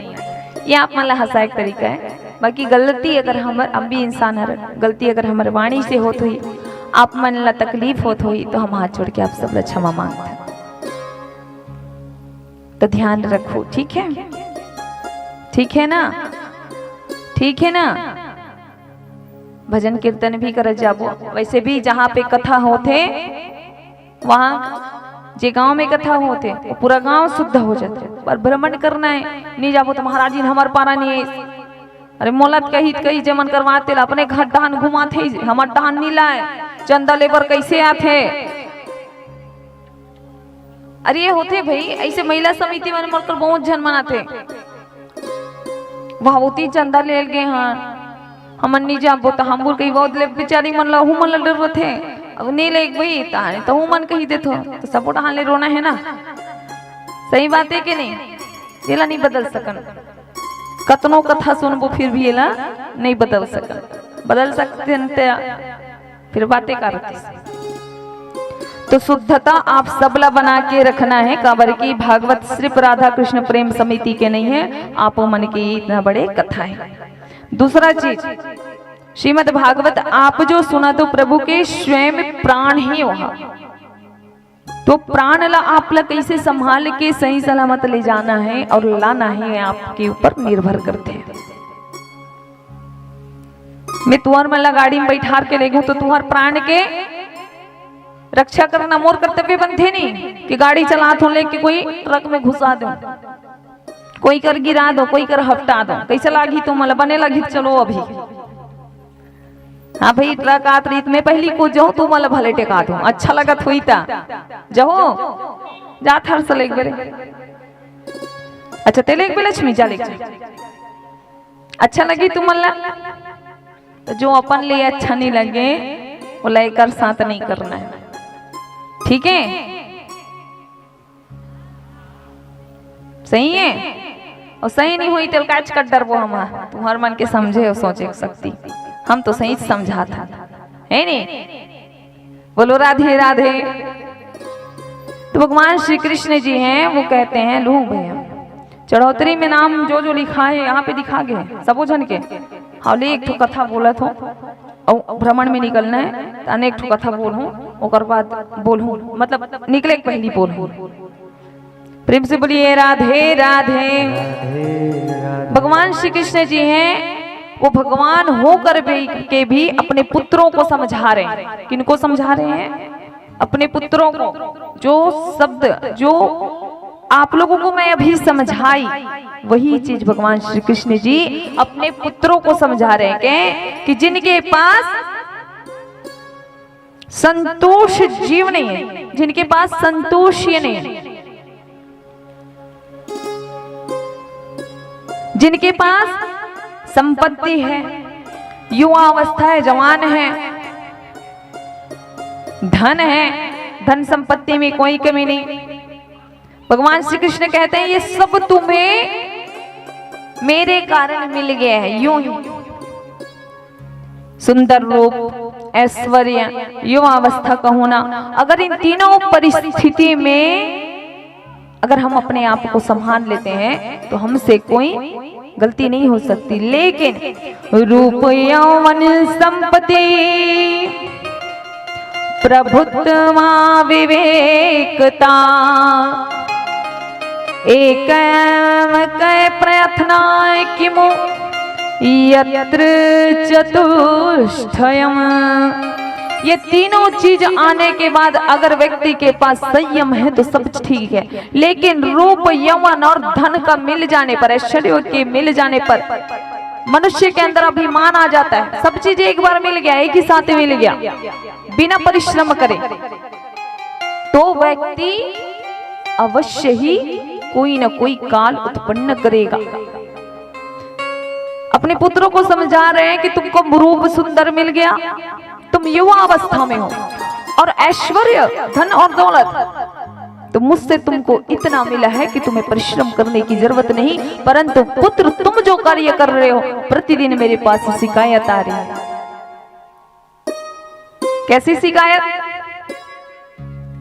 कैसी शिकायत? कि तुम्हारे पुत्र हैं वो परिहास करते हैं। कैसे परिहास? संतों का मजाक उड़ाते हैं, संतों का मजाक उड़ाते हैं,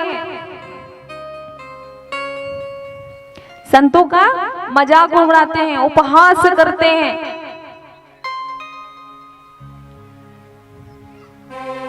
तो पुत्र ये जो तुम कार्य कर रहे हो ना उसको मैं भी ठीक नहीं कर पाऊंगा। क्यों?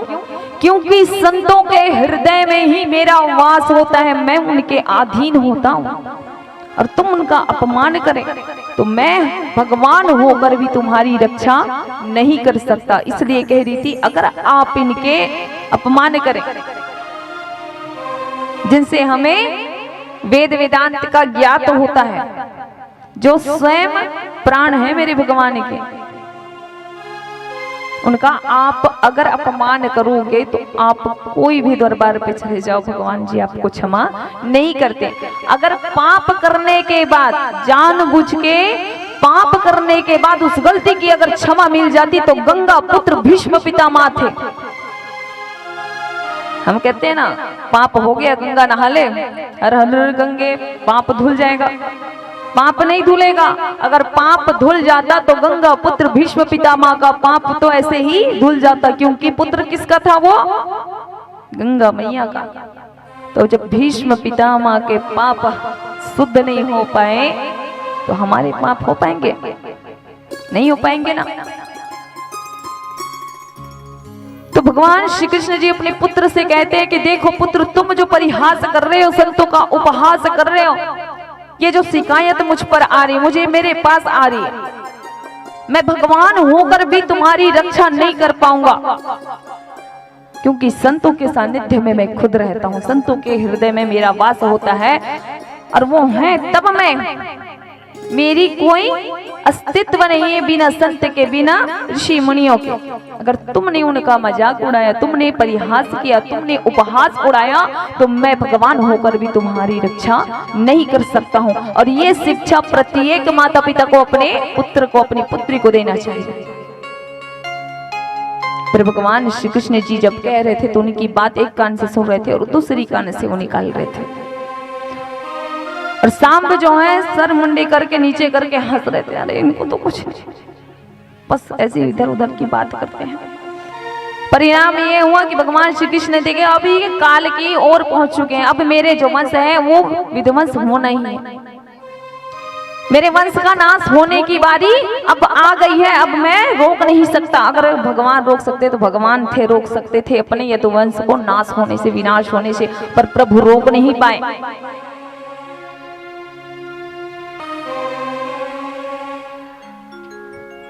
सांब भजे उन्होंने एक बार अपने बाकी भाइयों के साथ मिल करके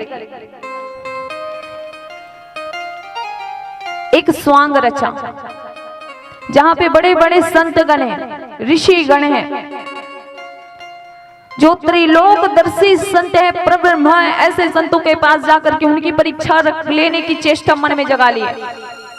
और सांब ने बाकी भाइयों, अपने भाइयों के साथ मिलकर के उन्होंने गर्भवती नारी का स्वांग रचा। संतों के पास जाकर के कहने लगा कि इनके गर्भ में लड़का है या लड़की, आप बता दीजिए। ये नई नई बहू आई है। कहते हैं त्रिलोकवादी जो ऋषि हैं, त्रिलोकदर्शी जो संत है, महात्मा लोग हैं, अरे कहते हैं अरे दुष्टों कृष्ण के पुत्र हो तुम हमारा उपहास उड़ाए हो।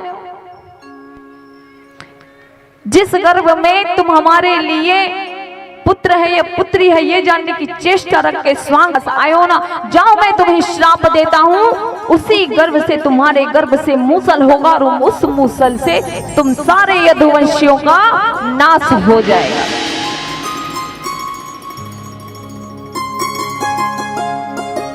सब लोग डर करके गए अपने बाबा वासुदेव जी के पास। दादा है ना, दादा अपने बच्चों की गलती छुपाने के लिए क्या किए, सांभ के समय आने पर वहां से मूसल उत्पन्न हुआ। वासुदेव ने उस मूसल को पीस करके, उस पाउडर को कहां फेंके, पीस करके समुद्र में, और समुद्र में जब फेंके तो वहां से एर का नाम की घास होगी, और उस एर का नाम के घास से पहले तो ये यदुवंश एक दूसरे को तलवार से काटे, भाले से मारे, जो दिखता उसी से मारने लग जाते एक दूसरे को। अब जब सारे अस्त्र शस्त्र समझ खत्म हो गए, भगवान श्री कृष्ण बलराम जी हैं, वो रोकना भी चाहे, रुके नहीं, कोई रुकना नहीं चाहे, उन्हीं को देख करके मारने दौड़े। भगवान उनको रोकते ना, उन्हीं को दौड़ते मारने के लिए। भगवान जी वन में चले गए और वन में गए और जा करके विश्राम कर रहे हैं। इधर जो यदुवंश है, जब अस्त्र खत्म हो गए तब एर का समुद्र के पास गए और वहां से घास को उखाड़ते गए, एक दूसरे को फेंक करके मारने लगे, जिससे सारे यदुवंश जो हैं एक एक करके सभी मरते जा रहे हैं। एक बहेलिया था, उसने उसी समुद्र से मछली पकड़ने गया था, वहां से मछली के पेट से उनको लोहे का मुसल का टुकड़ा मिला, जिससे उस बहेलिया ने अपने बाण पर सजा लिया। उस बहेलिया ने प्रभु के पैर को देख करके समझे कि खरगोश है, और प्रभु के श्री चरणों में उन्होंने बाण का वार कर दिया। क्योंकि यदुवंश में वो खुद आए थे ना, भगवान थे, फिर भी नियम उसने किसी के लिए अलग अलग नहीं रखा। जो सजा, जो परिणाम उनके वंश को भोगना था, उसमें वो भी भागीदार बने। क्यों? गलती अगर कोई करता है ना तो गऊ के साथ कीड़ा पिस जाता है। तो भगवान स्वयं उस वंश में होने के कारण आज बहेलिये के तीर बाण से अपने आप को सृष्टि से विदा देने की सोचे। प्रभु जी के अंतिम समय पर उद्धव जी अर्जुन जी भी आए, उनको भी भक्ति का उपदेश दिया, भक्ति आदेश दिया। और प्रभु जी संपन्न लीलाओं को करके, ये मैं नहीं कह रही हूँ, श्री सुखदेव मुनि महाराज जी कह रहे हैं, प्रभु जी अपनी लीलाओं को कर करके हम भक्तों को अपने चरणों में इतने समय रख करके प्रभु श्री नारायण जी अपने धाम को चले गए। प्रेम से बोलिए बाके बिहारी लाल की। राजा परीक्षित जी कहते हैं, प्रभु आप बताइए, प्रभु जी जब अपनी लीला को संपन्न करके गए तो फिर वो गए कहाँ, फिर धर्म किसकी शरण में गई? तो सुखदेव मुनि महाराज जी कहते हैं, जब परमात्मा अपने धाम को गए, बैकुंठ गए, तो शरीर से जो ज्योति निकली, वो ज्योति चारों दिशा में घूम करके, जितने देवगण हैं ऊपर, देवगण हैं, जितने देवंगनाएं हैं, सभी फूलों की वृष्टि कर रहे हैं और देख रहे हैं टकटकी लगा के कि वो ज्योति जाएगी कहाँ। और वो ज्योति घूम करके पूरे ब्रज में घूम करके समाई सीधे श्रीमद् भागवत में। प्रेम से बोलिए श्रीमद् भगवत भगवान की, गीता माता की। अब चलते हैं आप लोगों को हम कल की कथा में जानकारी दे देते हैं। कल की कथा में परीक्षित का मोक्ष होगा। 7 दिन से क्या क्या कथा चला उसके बारे में हम थोड़ा थोड़ा चर्चा करेंगे। कथा का समय सभी लोग याद रखें, सुबह 10 बजे मैं यहाँ बैठ जाऊंगी। कितने बजे? और आप लोग 9 बजे यहाँ आ जाएंगे। हम आएंगे उसके बाद आओगे, ये मजा नहीं आता, आनंद नहीं आता। इसमें हमारे आने से पहले प्रभु के इंतजार में कल आपके पास ये लाला मेरा जो है, हम जो हैं कल ही हैं, कल शाम तक आप सबसे विदा भी ले लेंगे। तो सुबह 10 बजे बैठेंगे हम लोग, आप लोग 9:30-9 बजे तक आ जाइएगा और पूर्णाहुति में शामिल होकर के कथा के भागीदार बने। जो कथा आप लोगों ने पूरे दिनों से नहीं सुना है, पूरे दिनों से जो कथा नहीं सुना है, कल आप पूर्णाहुति में शामिल होकर के सुबह से बैठ के जाना और पूरे कथा क्रमांक सुन लेना कि ये कथा इस दिन ऐसे ऐसे लीला हुई है प्रभु की। आपको 7 दिन की कथा का फल जो है कल मिल जाएगा, इसलिए समय का ध्यान रखेंगे, ठीक है। प्रेम से बोलिए बाल कृष्ण महाराज की। अब कथा यहीं पर विश्राम देते हैं। उससे पहले आप सभी को कल की कथा जो है उसके बारे में बता दूंगी। अच्छा, गीता रखेंगे जिनके पास है, और नहीं होगा तो यहाँ पे मूल उसका दे करके गीता ले जाएंगे, ठीक है।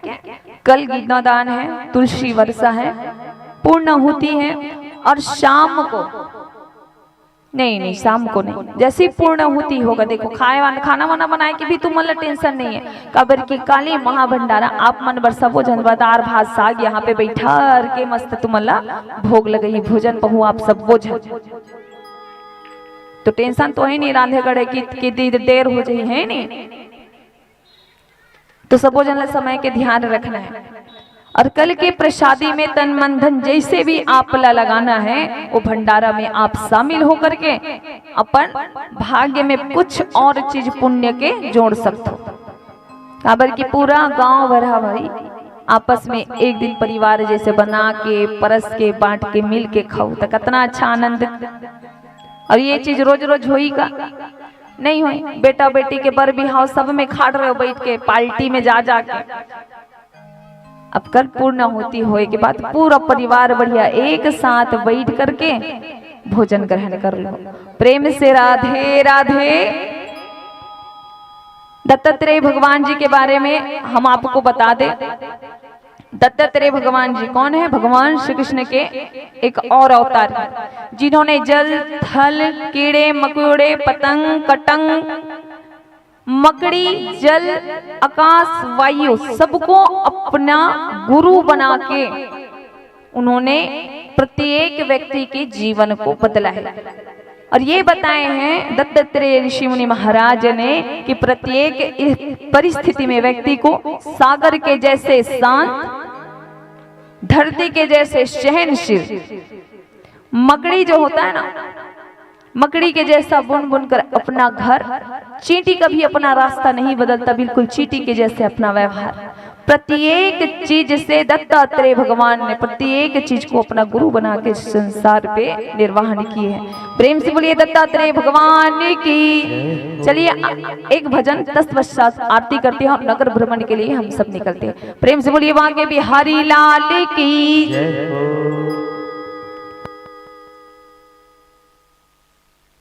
भजन सुनामो सुनामो का भजन सुनाओ? पूछा तो बताओ का भजन सुनाओ? ये सोच लो जल्दी से। नहीं भाई, आज दान के बढ़िया भजन चले, दान चढ़ौतरी सब होए तो दाने वाने के बारे में सुन लेथन, है ना।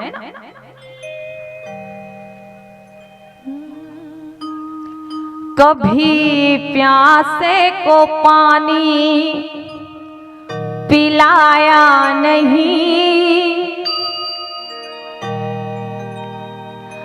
बाद आंसू बहाने से क्या हो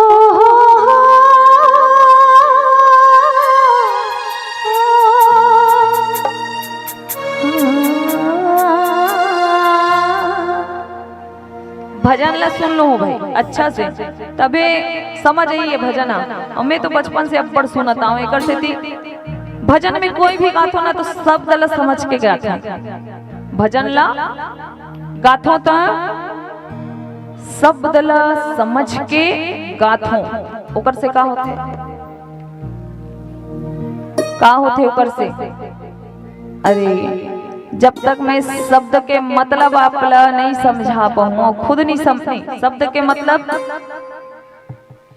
मैं खुद नहीं समझ पाऊँ जो आप मतलब परसत, अब वो चीज ला मैं खुद अपन जीवन में नहीं उतारूं, वो चीज ला मैं खुद अपन जीवन में सुन करके परिवर्तन नहीं लाऊं, तो वो भजन ला आपला सुना करके संतुष्ट नहीं कर सकूं। एक से आपला वो तो भजन कम सुने करो, शब्द काहे तेला सुने करो।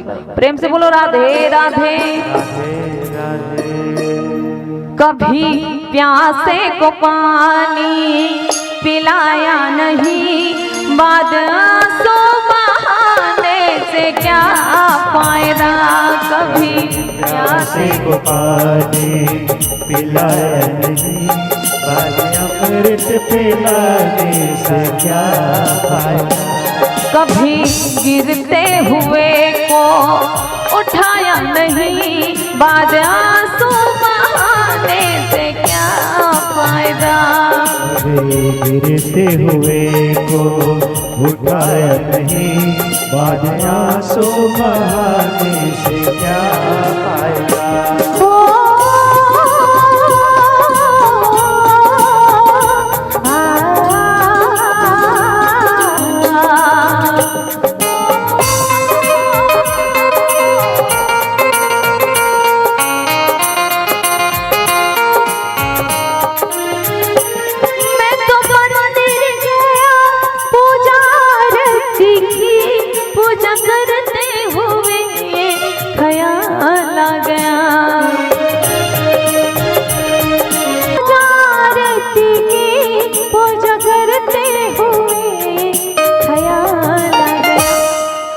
माँ बाप लेते मर जा कौन नेल देखत रहा है, कौन नेल खावत रहा है, कौन एकर सेवा करत रहा है।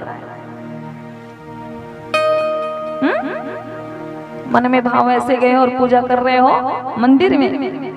भगवान साक्षात घर में सबके नहीं आ सकते, इसलिए संसार में भगवान के रूप में उन्होंने माँ बाप को बनाकर भेजा है कि ये माँ बाप ही तुम्हारे लिए भगवान है। पहले इनकी पूजा करो, इनकी सेवा करो, उसके बाद मेरे पास आइएगा। क्योंकि कहते हैं कि जिसने माँ बाप को ठोकर मार दिया उसे जग ठोकर मारती है, और जिसने अपने माँ बाप को अपना लिया उसे फिर जग अपनाती है।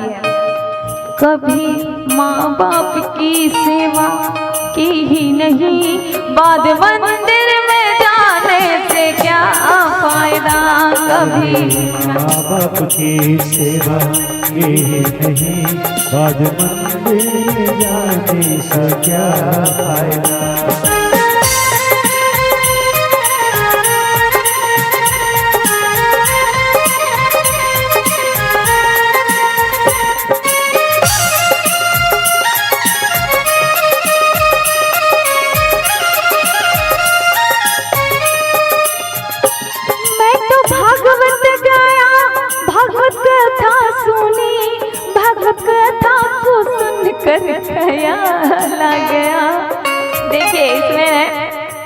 सत्संग में जाते हैं, गुरु बनाते हैं, तो इस शब्द में बदल कर भरी हूँ भागवत जी के बारे में, श्रीमद् भागवत के बारे में।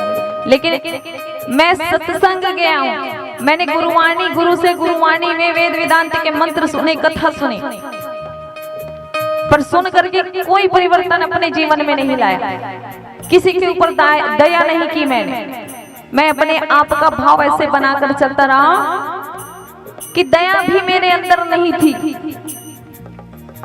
भगवत कथा को सुनकर दया ना करी, बाद माना कहलाने से क्या फायदा, कभी प्यासे को पानी पिलाया नहीं, बाद अमृत पिलाने से क्या फायदा।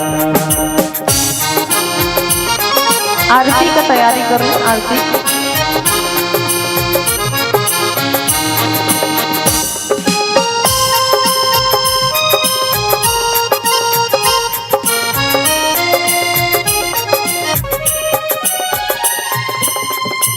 अब जो मन में जो बैठे हो आप मन, हाँ जो बैठे हो और चढ़ोतरी में भागीदार अभी तक नहीं बने हो, भागीदार भजन के चलते तक बन सकते हो। आरती के बाद सीधा हम निकलबो भ्रमण में। आप मन अपन अपन घर से तैयारी करके रखे रहो, ठीक है? अपन अपन घर में तैयारी करके रखे रहो और हम जाबो चाय पानी पीबो तहाँ निकलबो, ठीक है? हाँ, आरती हो एक पहली बोल हो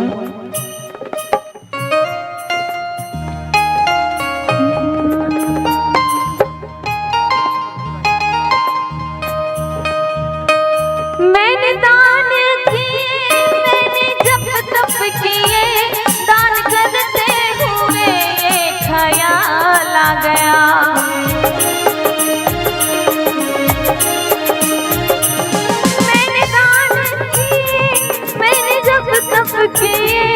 दान करते हुए ख्याल आ गया, कभी भूखे को भोजन, कभी भूखे को भोजन कराया नहीं, फिर दान लाखों का करने से क्या फायदा, कभी प्यासे को पानी पिलाया नहीं, बाद अमृत पिलाने से क्या फायदा।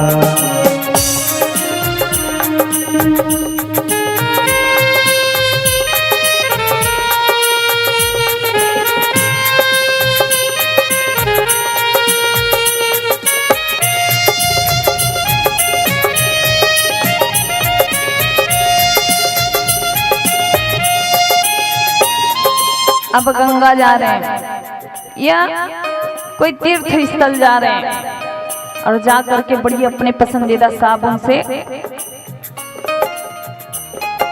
रगड़ रगड़ के स्नान कर रहे हैं। क्या कर रहे हैं?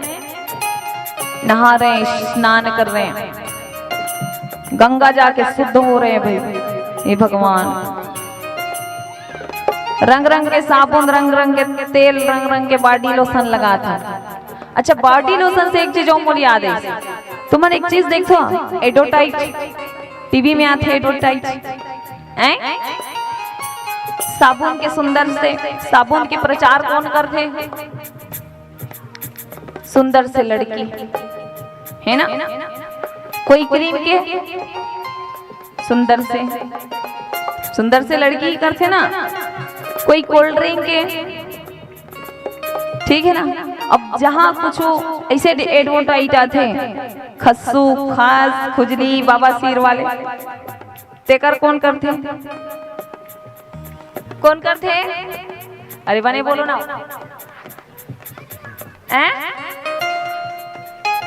चोरी एक जन भाई मोल उसने पूछ दी, देख दे एक चीज मोल बता बहनी, बोले काय भाई देख ना, मुझे समझ नहीं आया, तुम्हारे टीवी में अच्छा क्रीम के बारे में रही, तुम्हारे परफ्यूम के बारे में रही, तुरिच मन के दिखाई, पाउडर क्रीम सब तुम्हारे मन के नाम के बढ़िया बढ़िया दिखाई, और जहां सारे खस्सू खजरी जहाँ खस्सू खजरे की बात आते हम तुरंत मन लगा पर एड में दिखाते गई के तो मैं क्या हूँ भाई काबर की एडवर्टाइज में देने वाले जानते कि कई कई दिले तू मन ना हो नहीं सही है नहीं तेकर से तिने खास कर तुम्हारे मन में ये जो टाइप ना दिखाते मजाक करे भाई कोई बुरा मत मानो बोलो राधे राधे। मैं तो गंगा नहाते हुए ख्याल आ गया।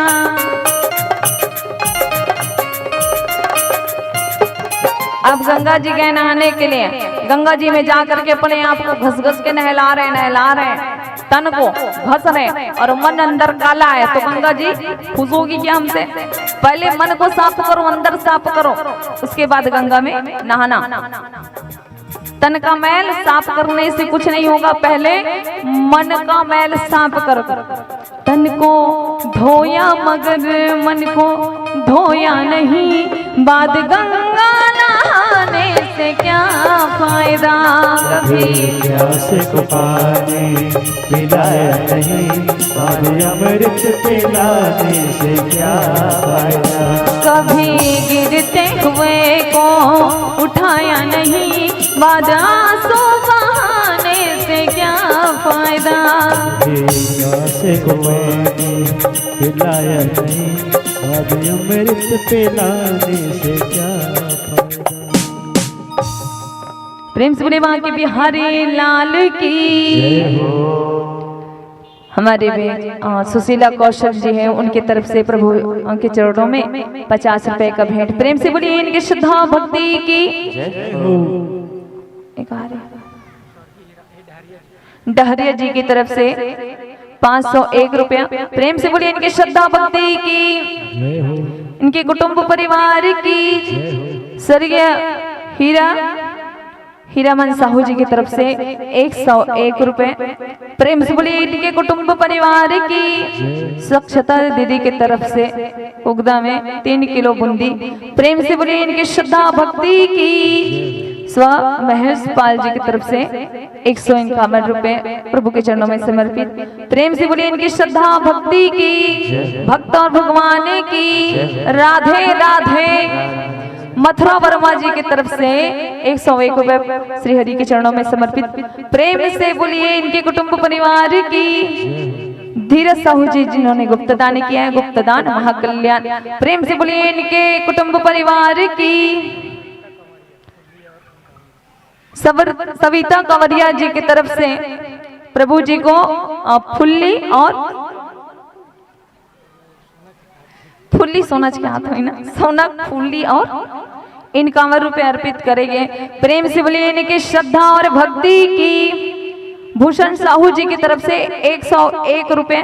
प्रेम से बोलिए इनके कुटुंब परिवार की। अरे बने जोरदार जयकारा बोलो ना वो मैं ही चिल्लात हूँ। सरिता साहू ये दोनों एक साथ। अच्छा भूषण साहू और सरिता साहू जी की तरफ से हरि चरणों में 101 रुपए। प्रेम से बोलिए किनके कुटुंब परिवार की। संतू यादव संतू यादव जी की तरफ से 5 किलो जलेबी एक आधा किलो हमरो ढान दे दो भाई। तुमन खा ले थो रोज के कहा बालू साए चढ़ाते कौन जलेबी चढ़ाते हमर करा भी नहीं करे भाई। तुम्हारे मन के मारे नहीं बचे हैं कहीं देवे झगड़ा है और ज्यादा बोल दे बोतला फड़ा है। और धान आहे ते गुप्त है। अच्छा रुकना गए सत्तू यादव जी 5 किलो जलेबी लाए थे आधा किलो व्यास जी के पास ले जाके रख दे कहा थे। 5 किलो लड्डू उनकी तरफ से। प्रेम से बोलिए इनके कुटुंब परिवार की। गुप्त दान है। प्रेम से बोलिए गुप्त दान करे कल्याण भाव और भजन करने वाले की। गुप्त दान 101 रुपए। प्रेम से बोलिए इनके कुटुंब परिवार की। देवोदाई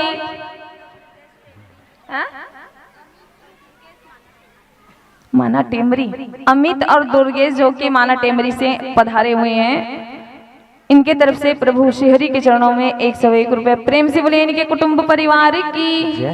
हाँ दाई हैं? सदैया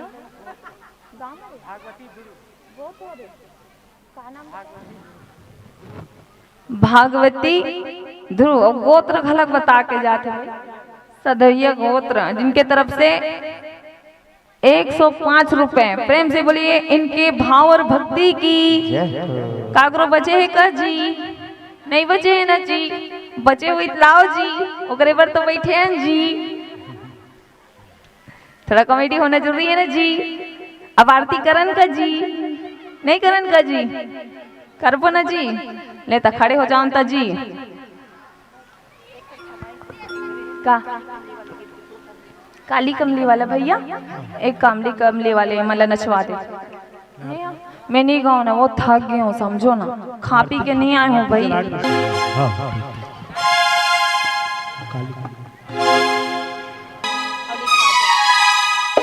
काले कमले वाला मेरा यार है, काले कमले वाला मेरा यार है, मेरे मन का मोहर तो दिलदार है।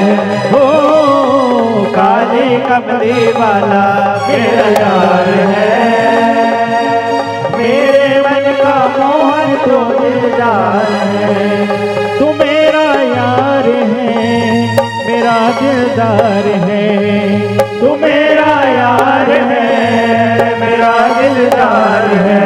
हो काले कमले वाला मेरा यार है, मेरे मन का मोहन तो दिलदार है। हो काले कमले वाला मेरा यार है, मेरे मन का मोहन तो दिलदार है।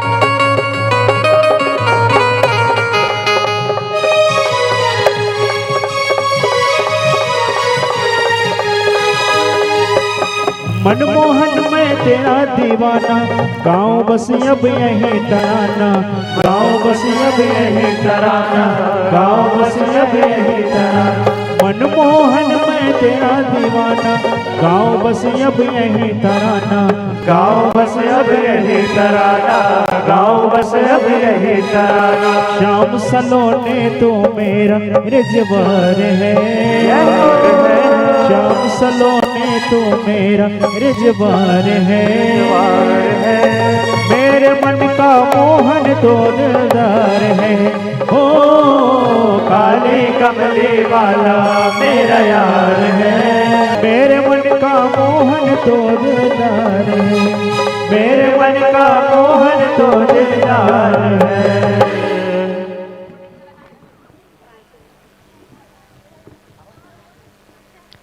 आरती कर लेता तहाने। आरती के बाद एक भजन में आप मन नृत्य करो, फिर हम चलबो, ठीक है? आरती आनंद रहो तीर्थाई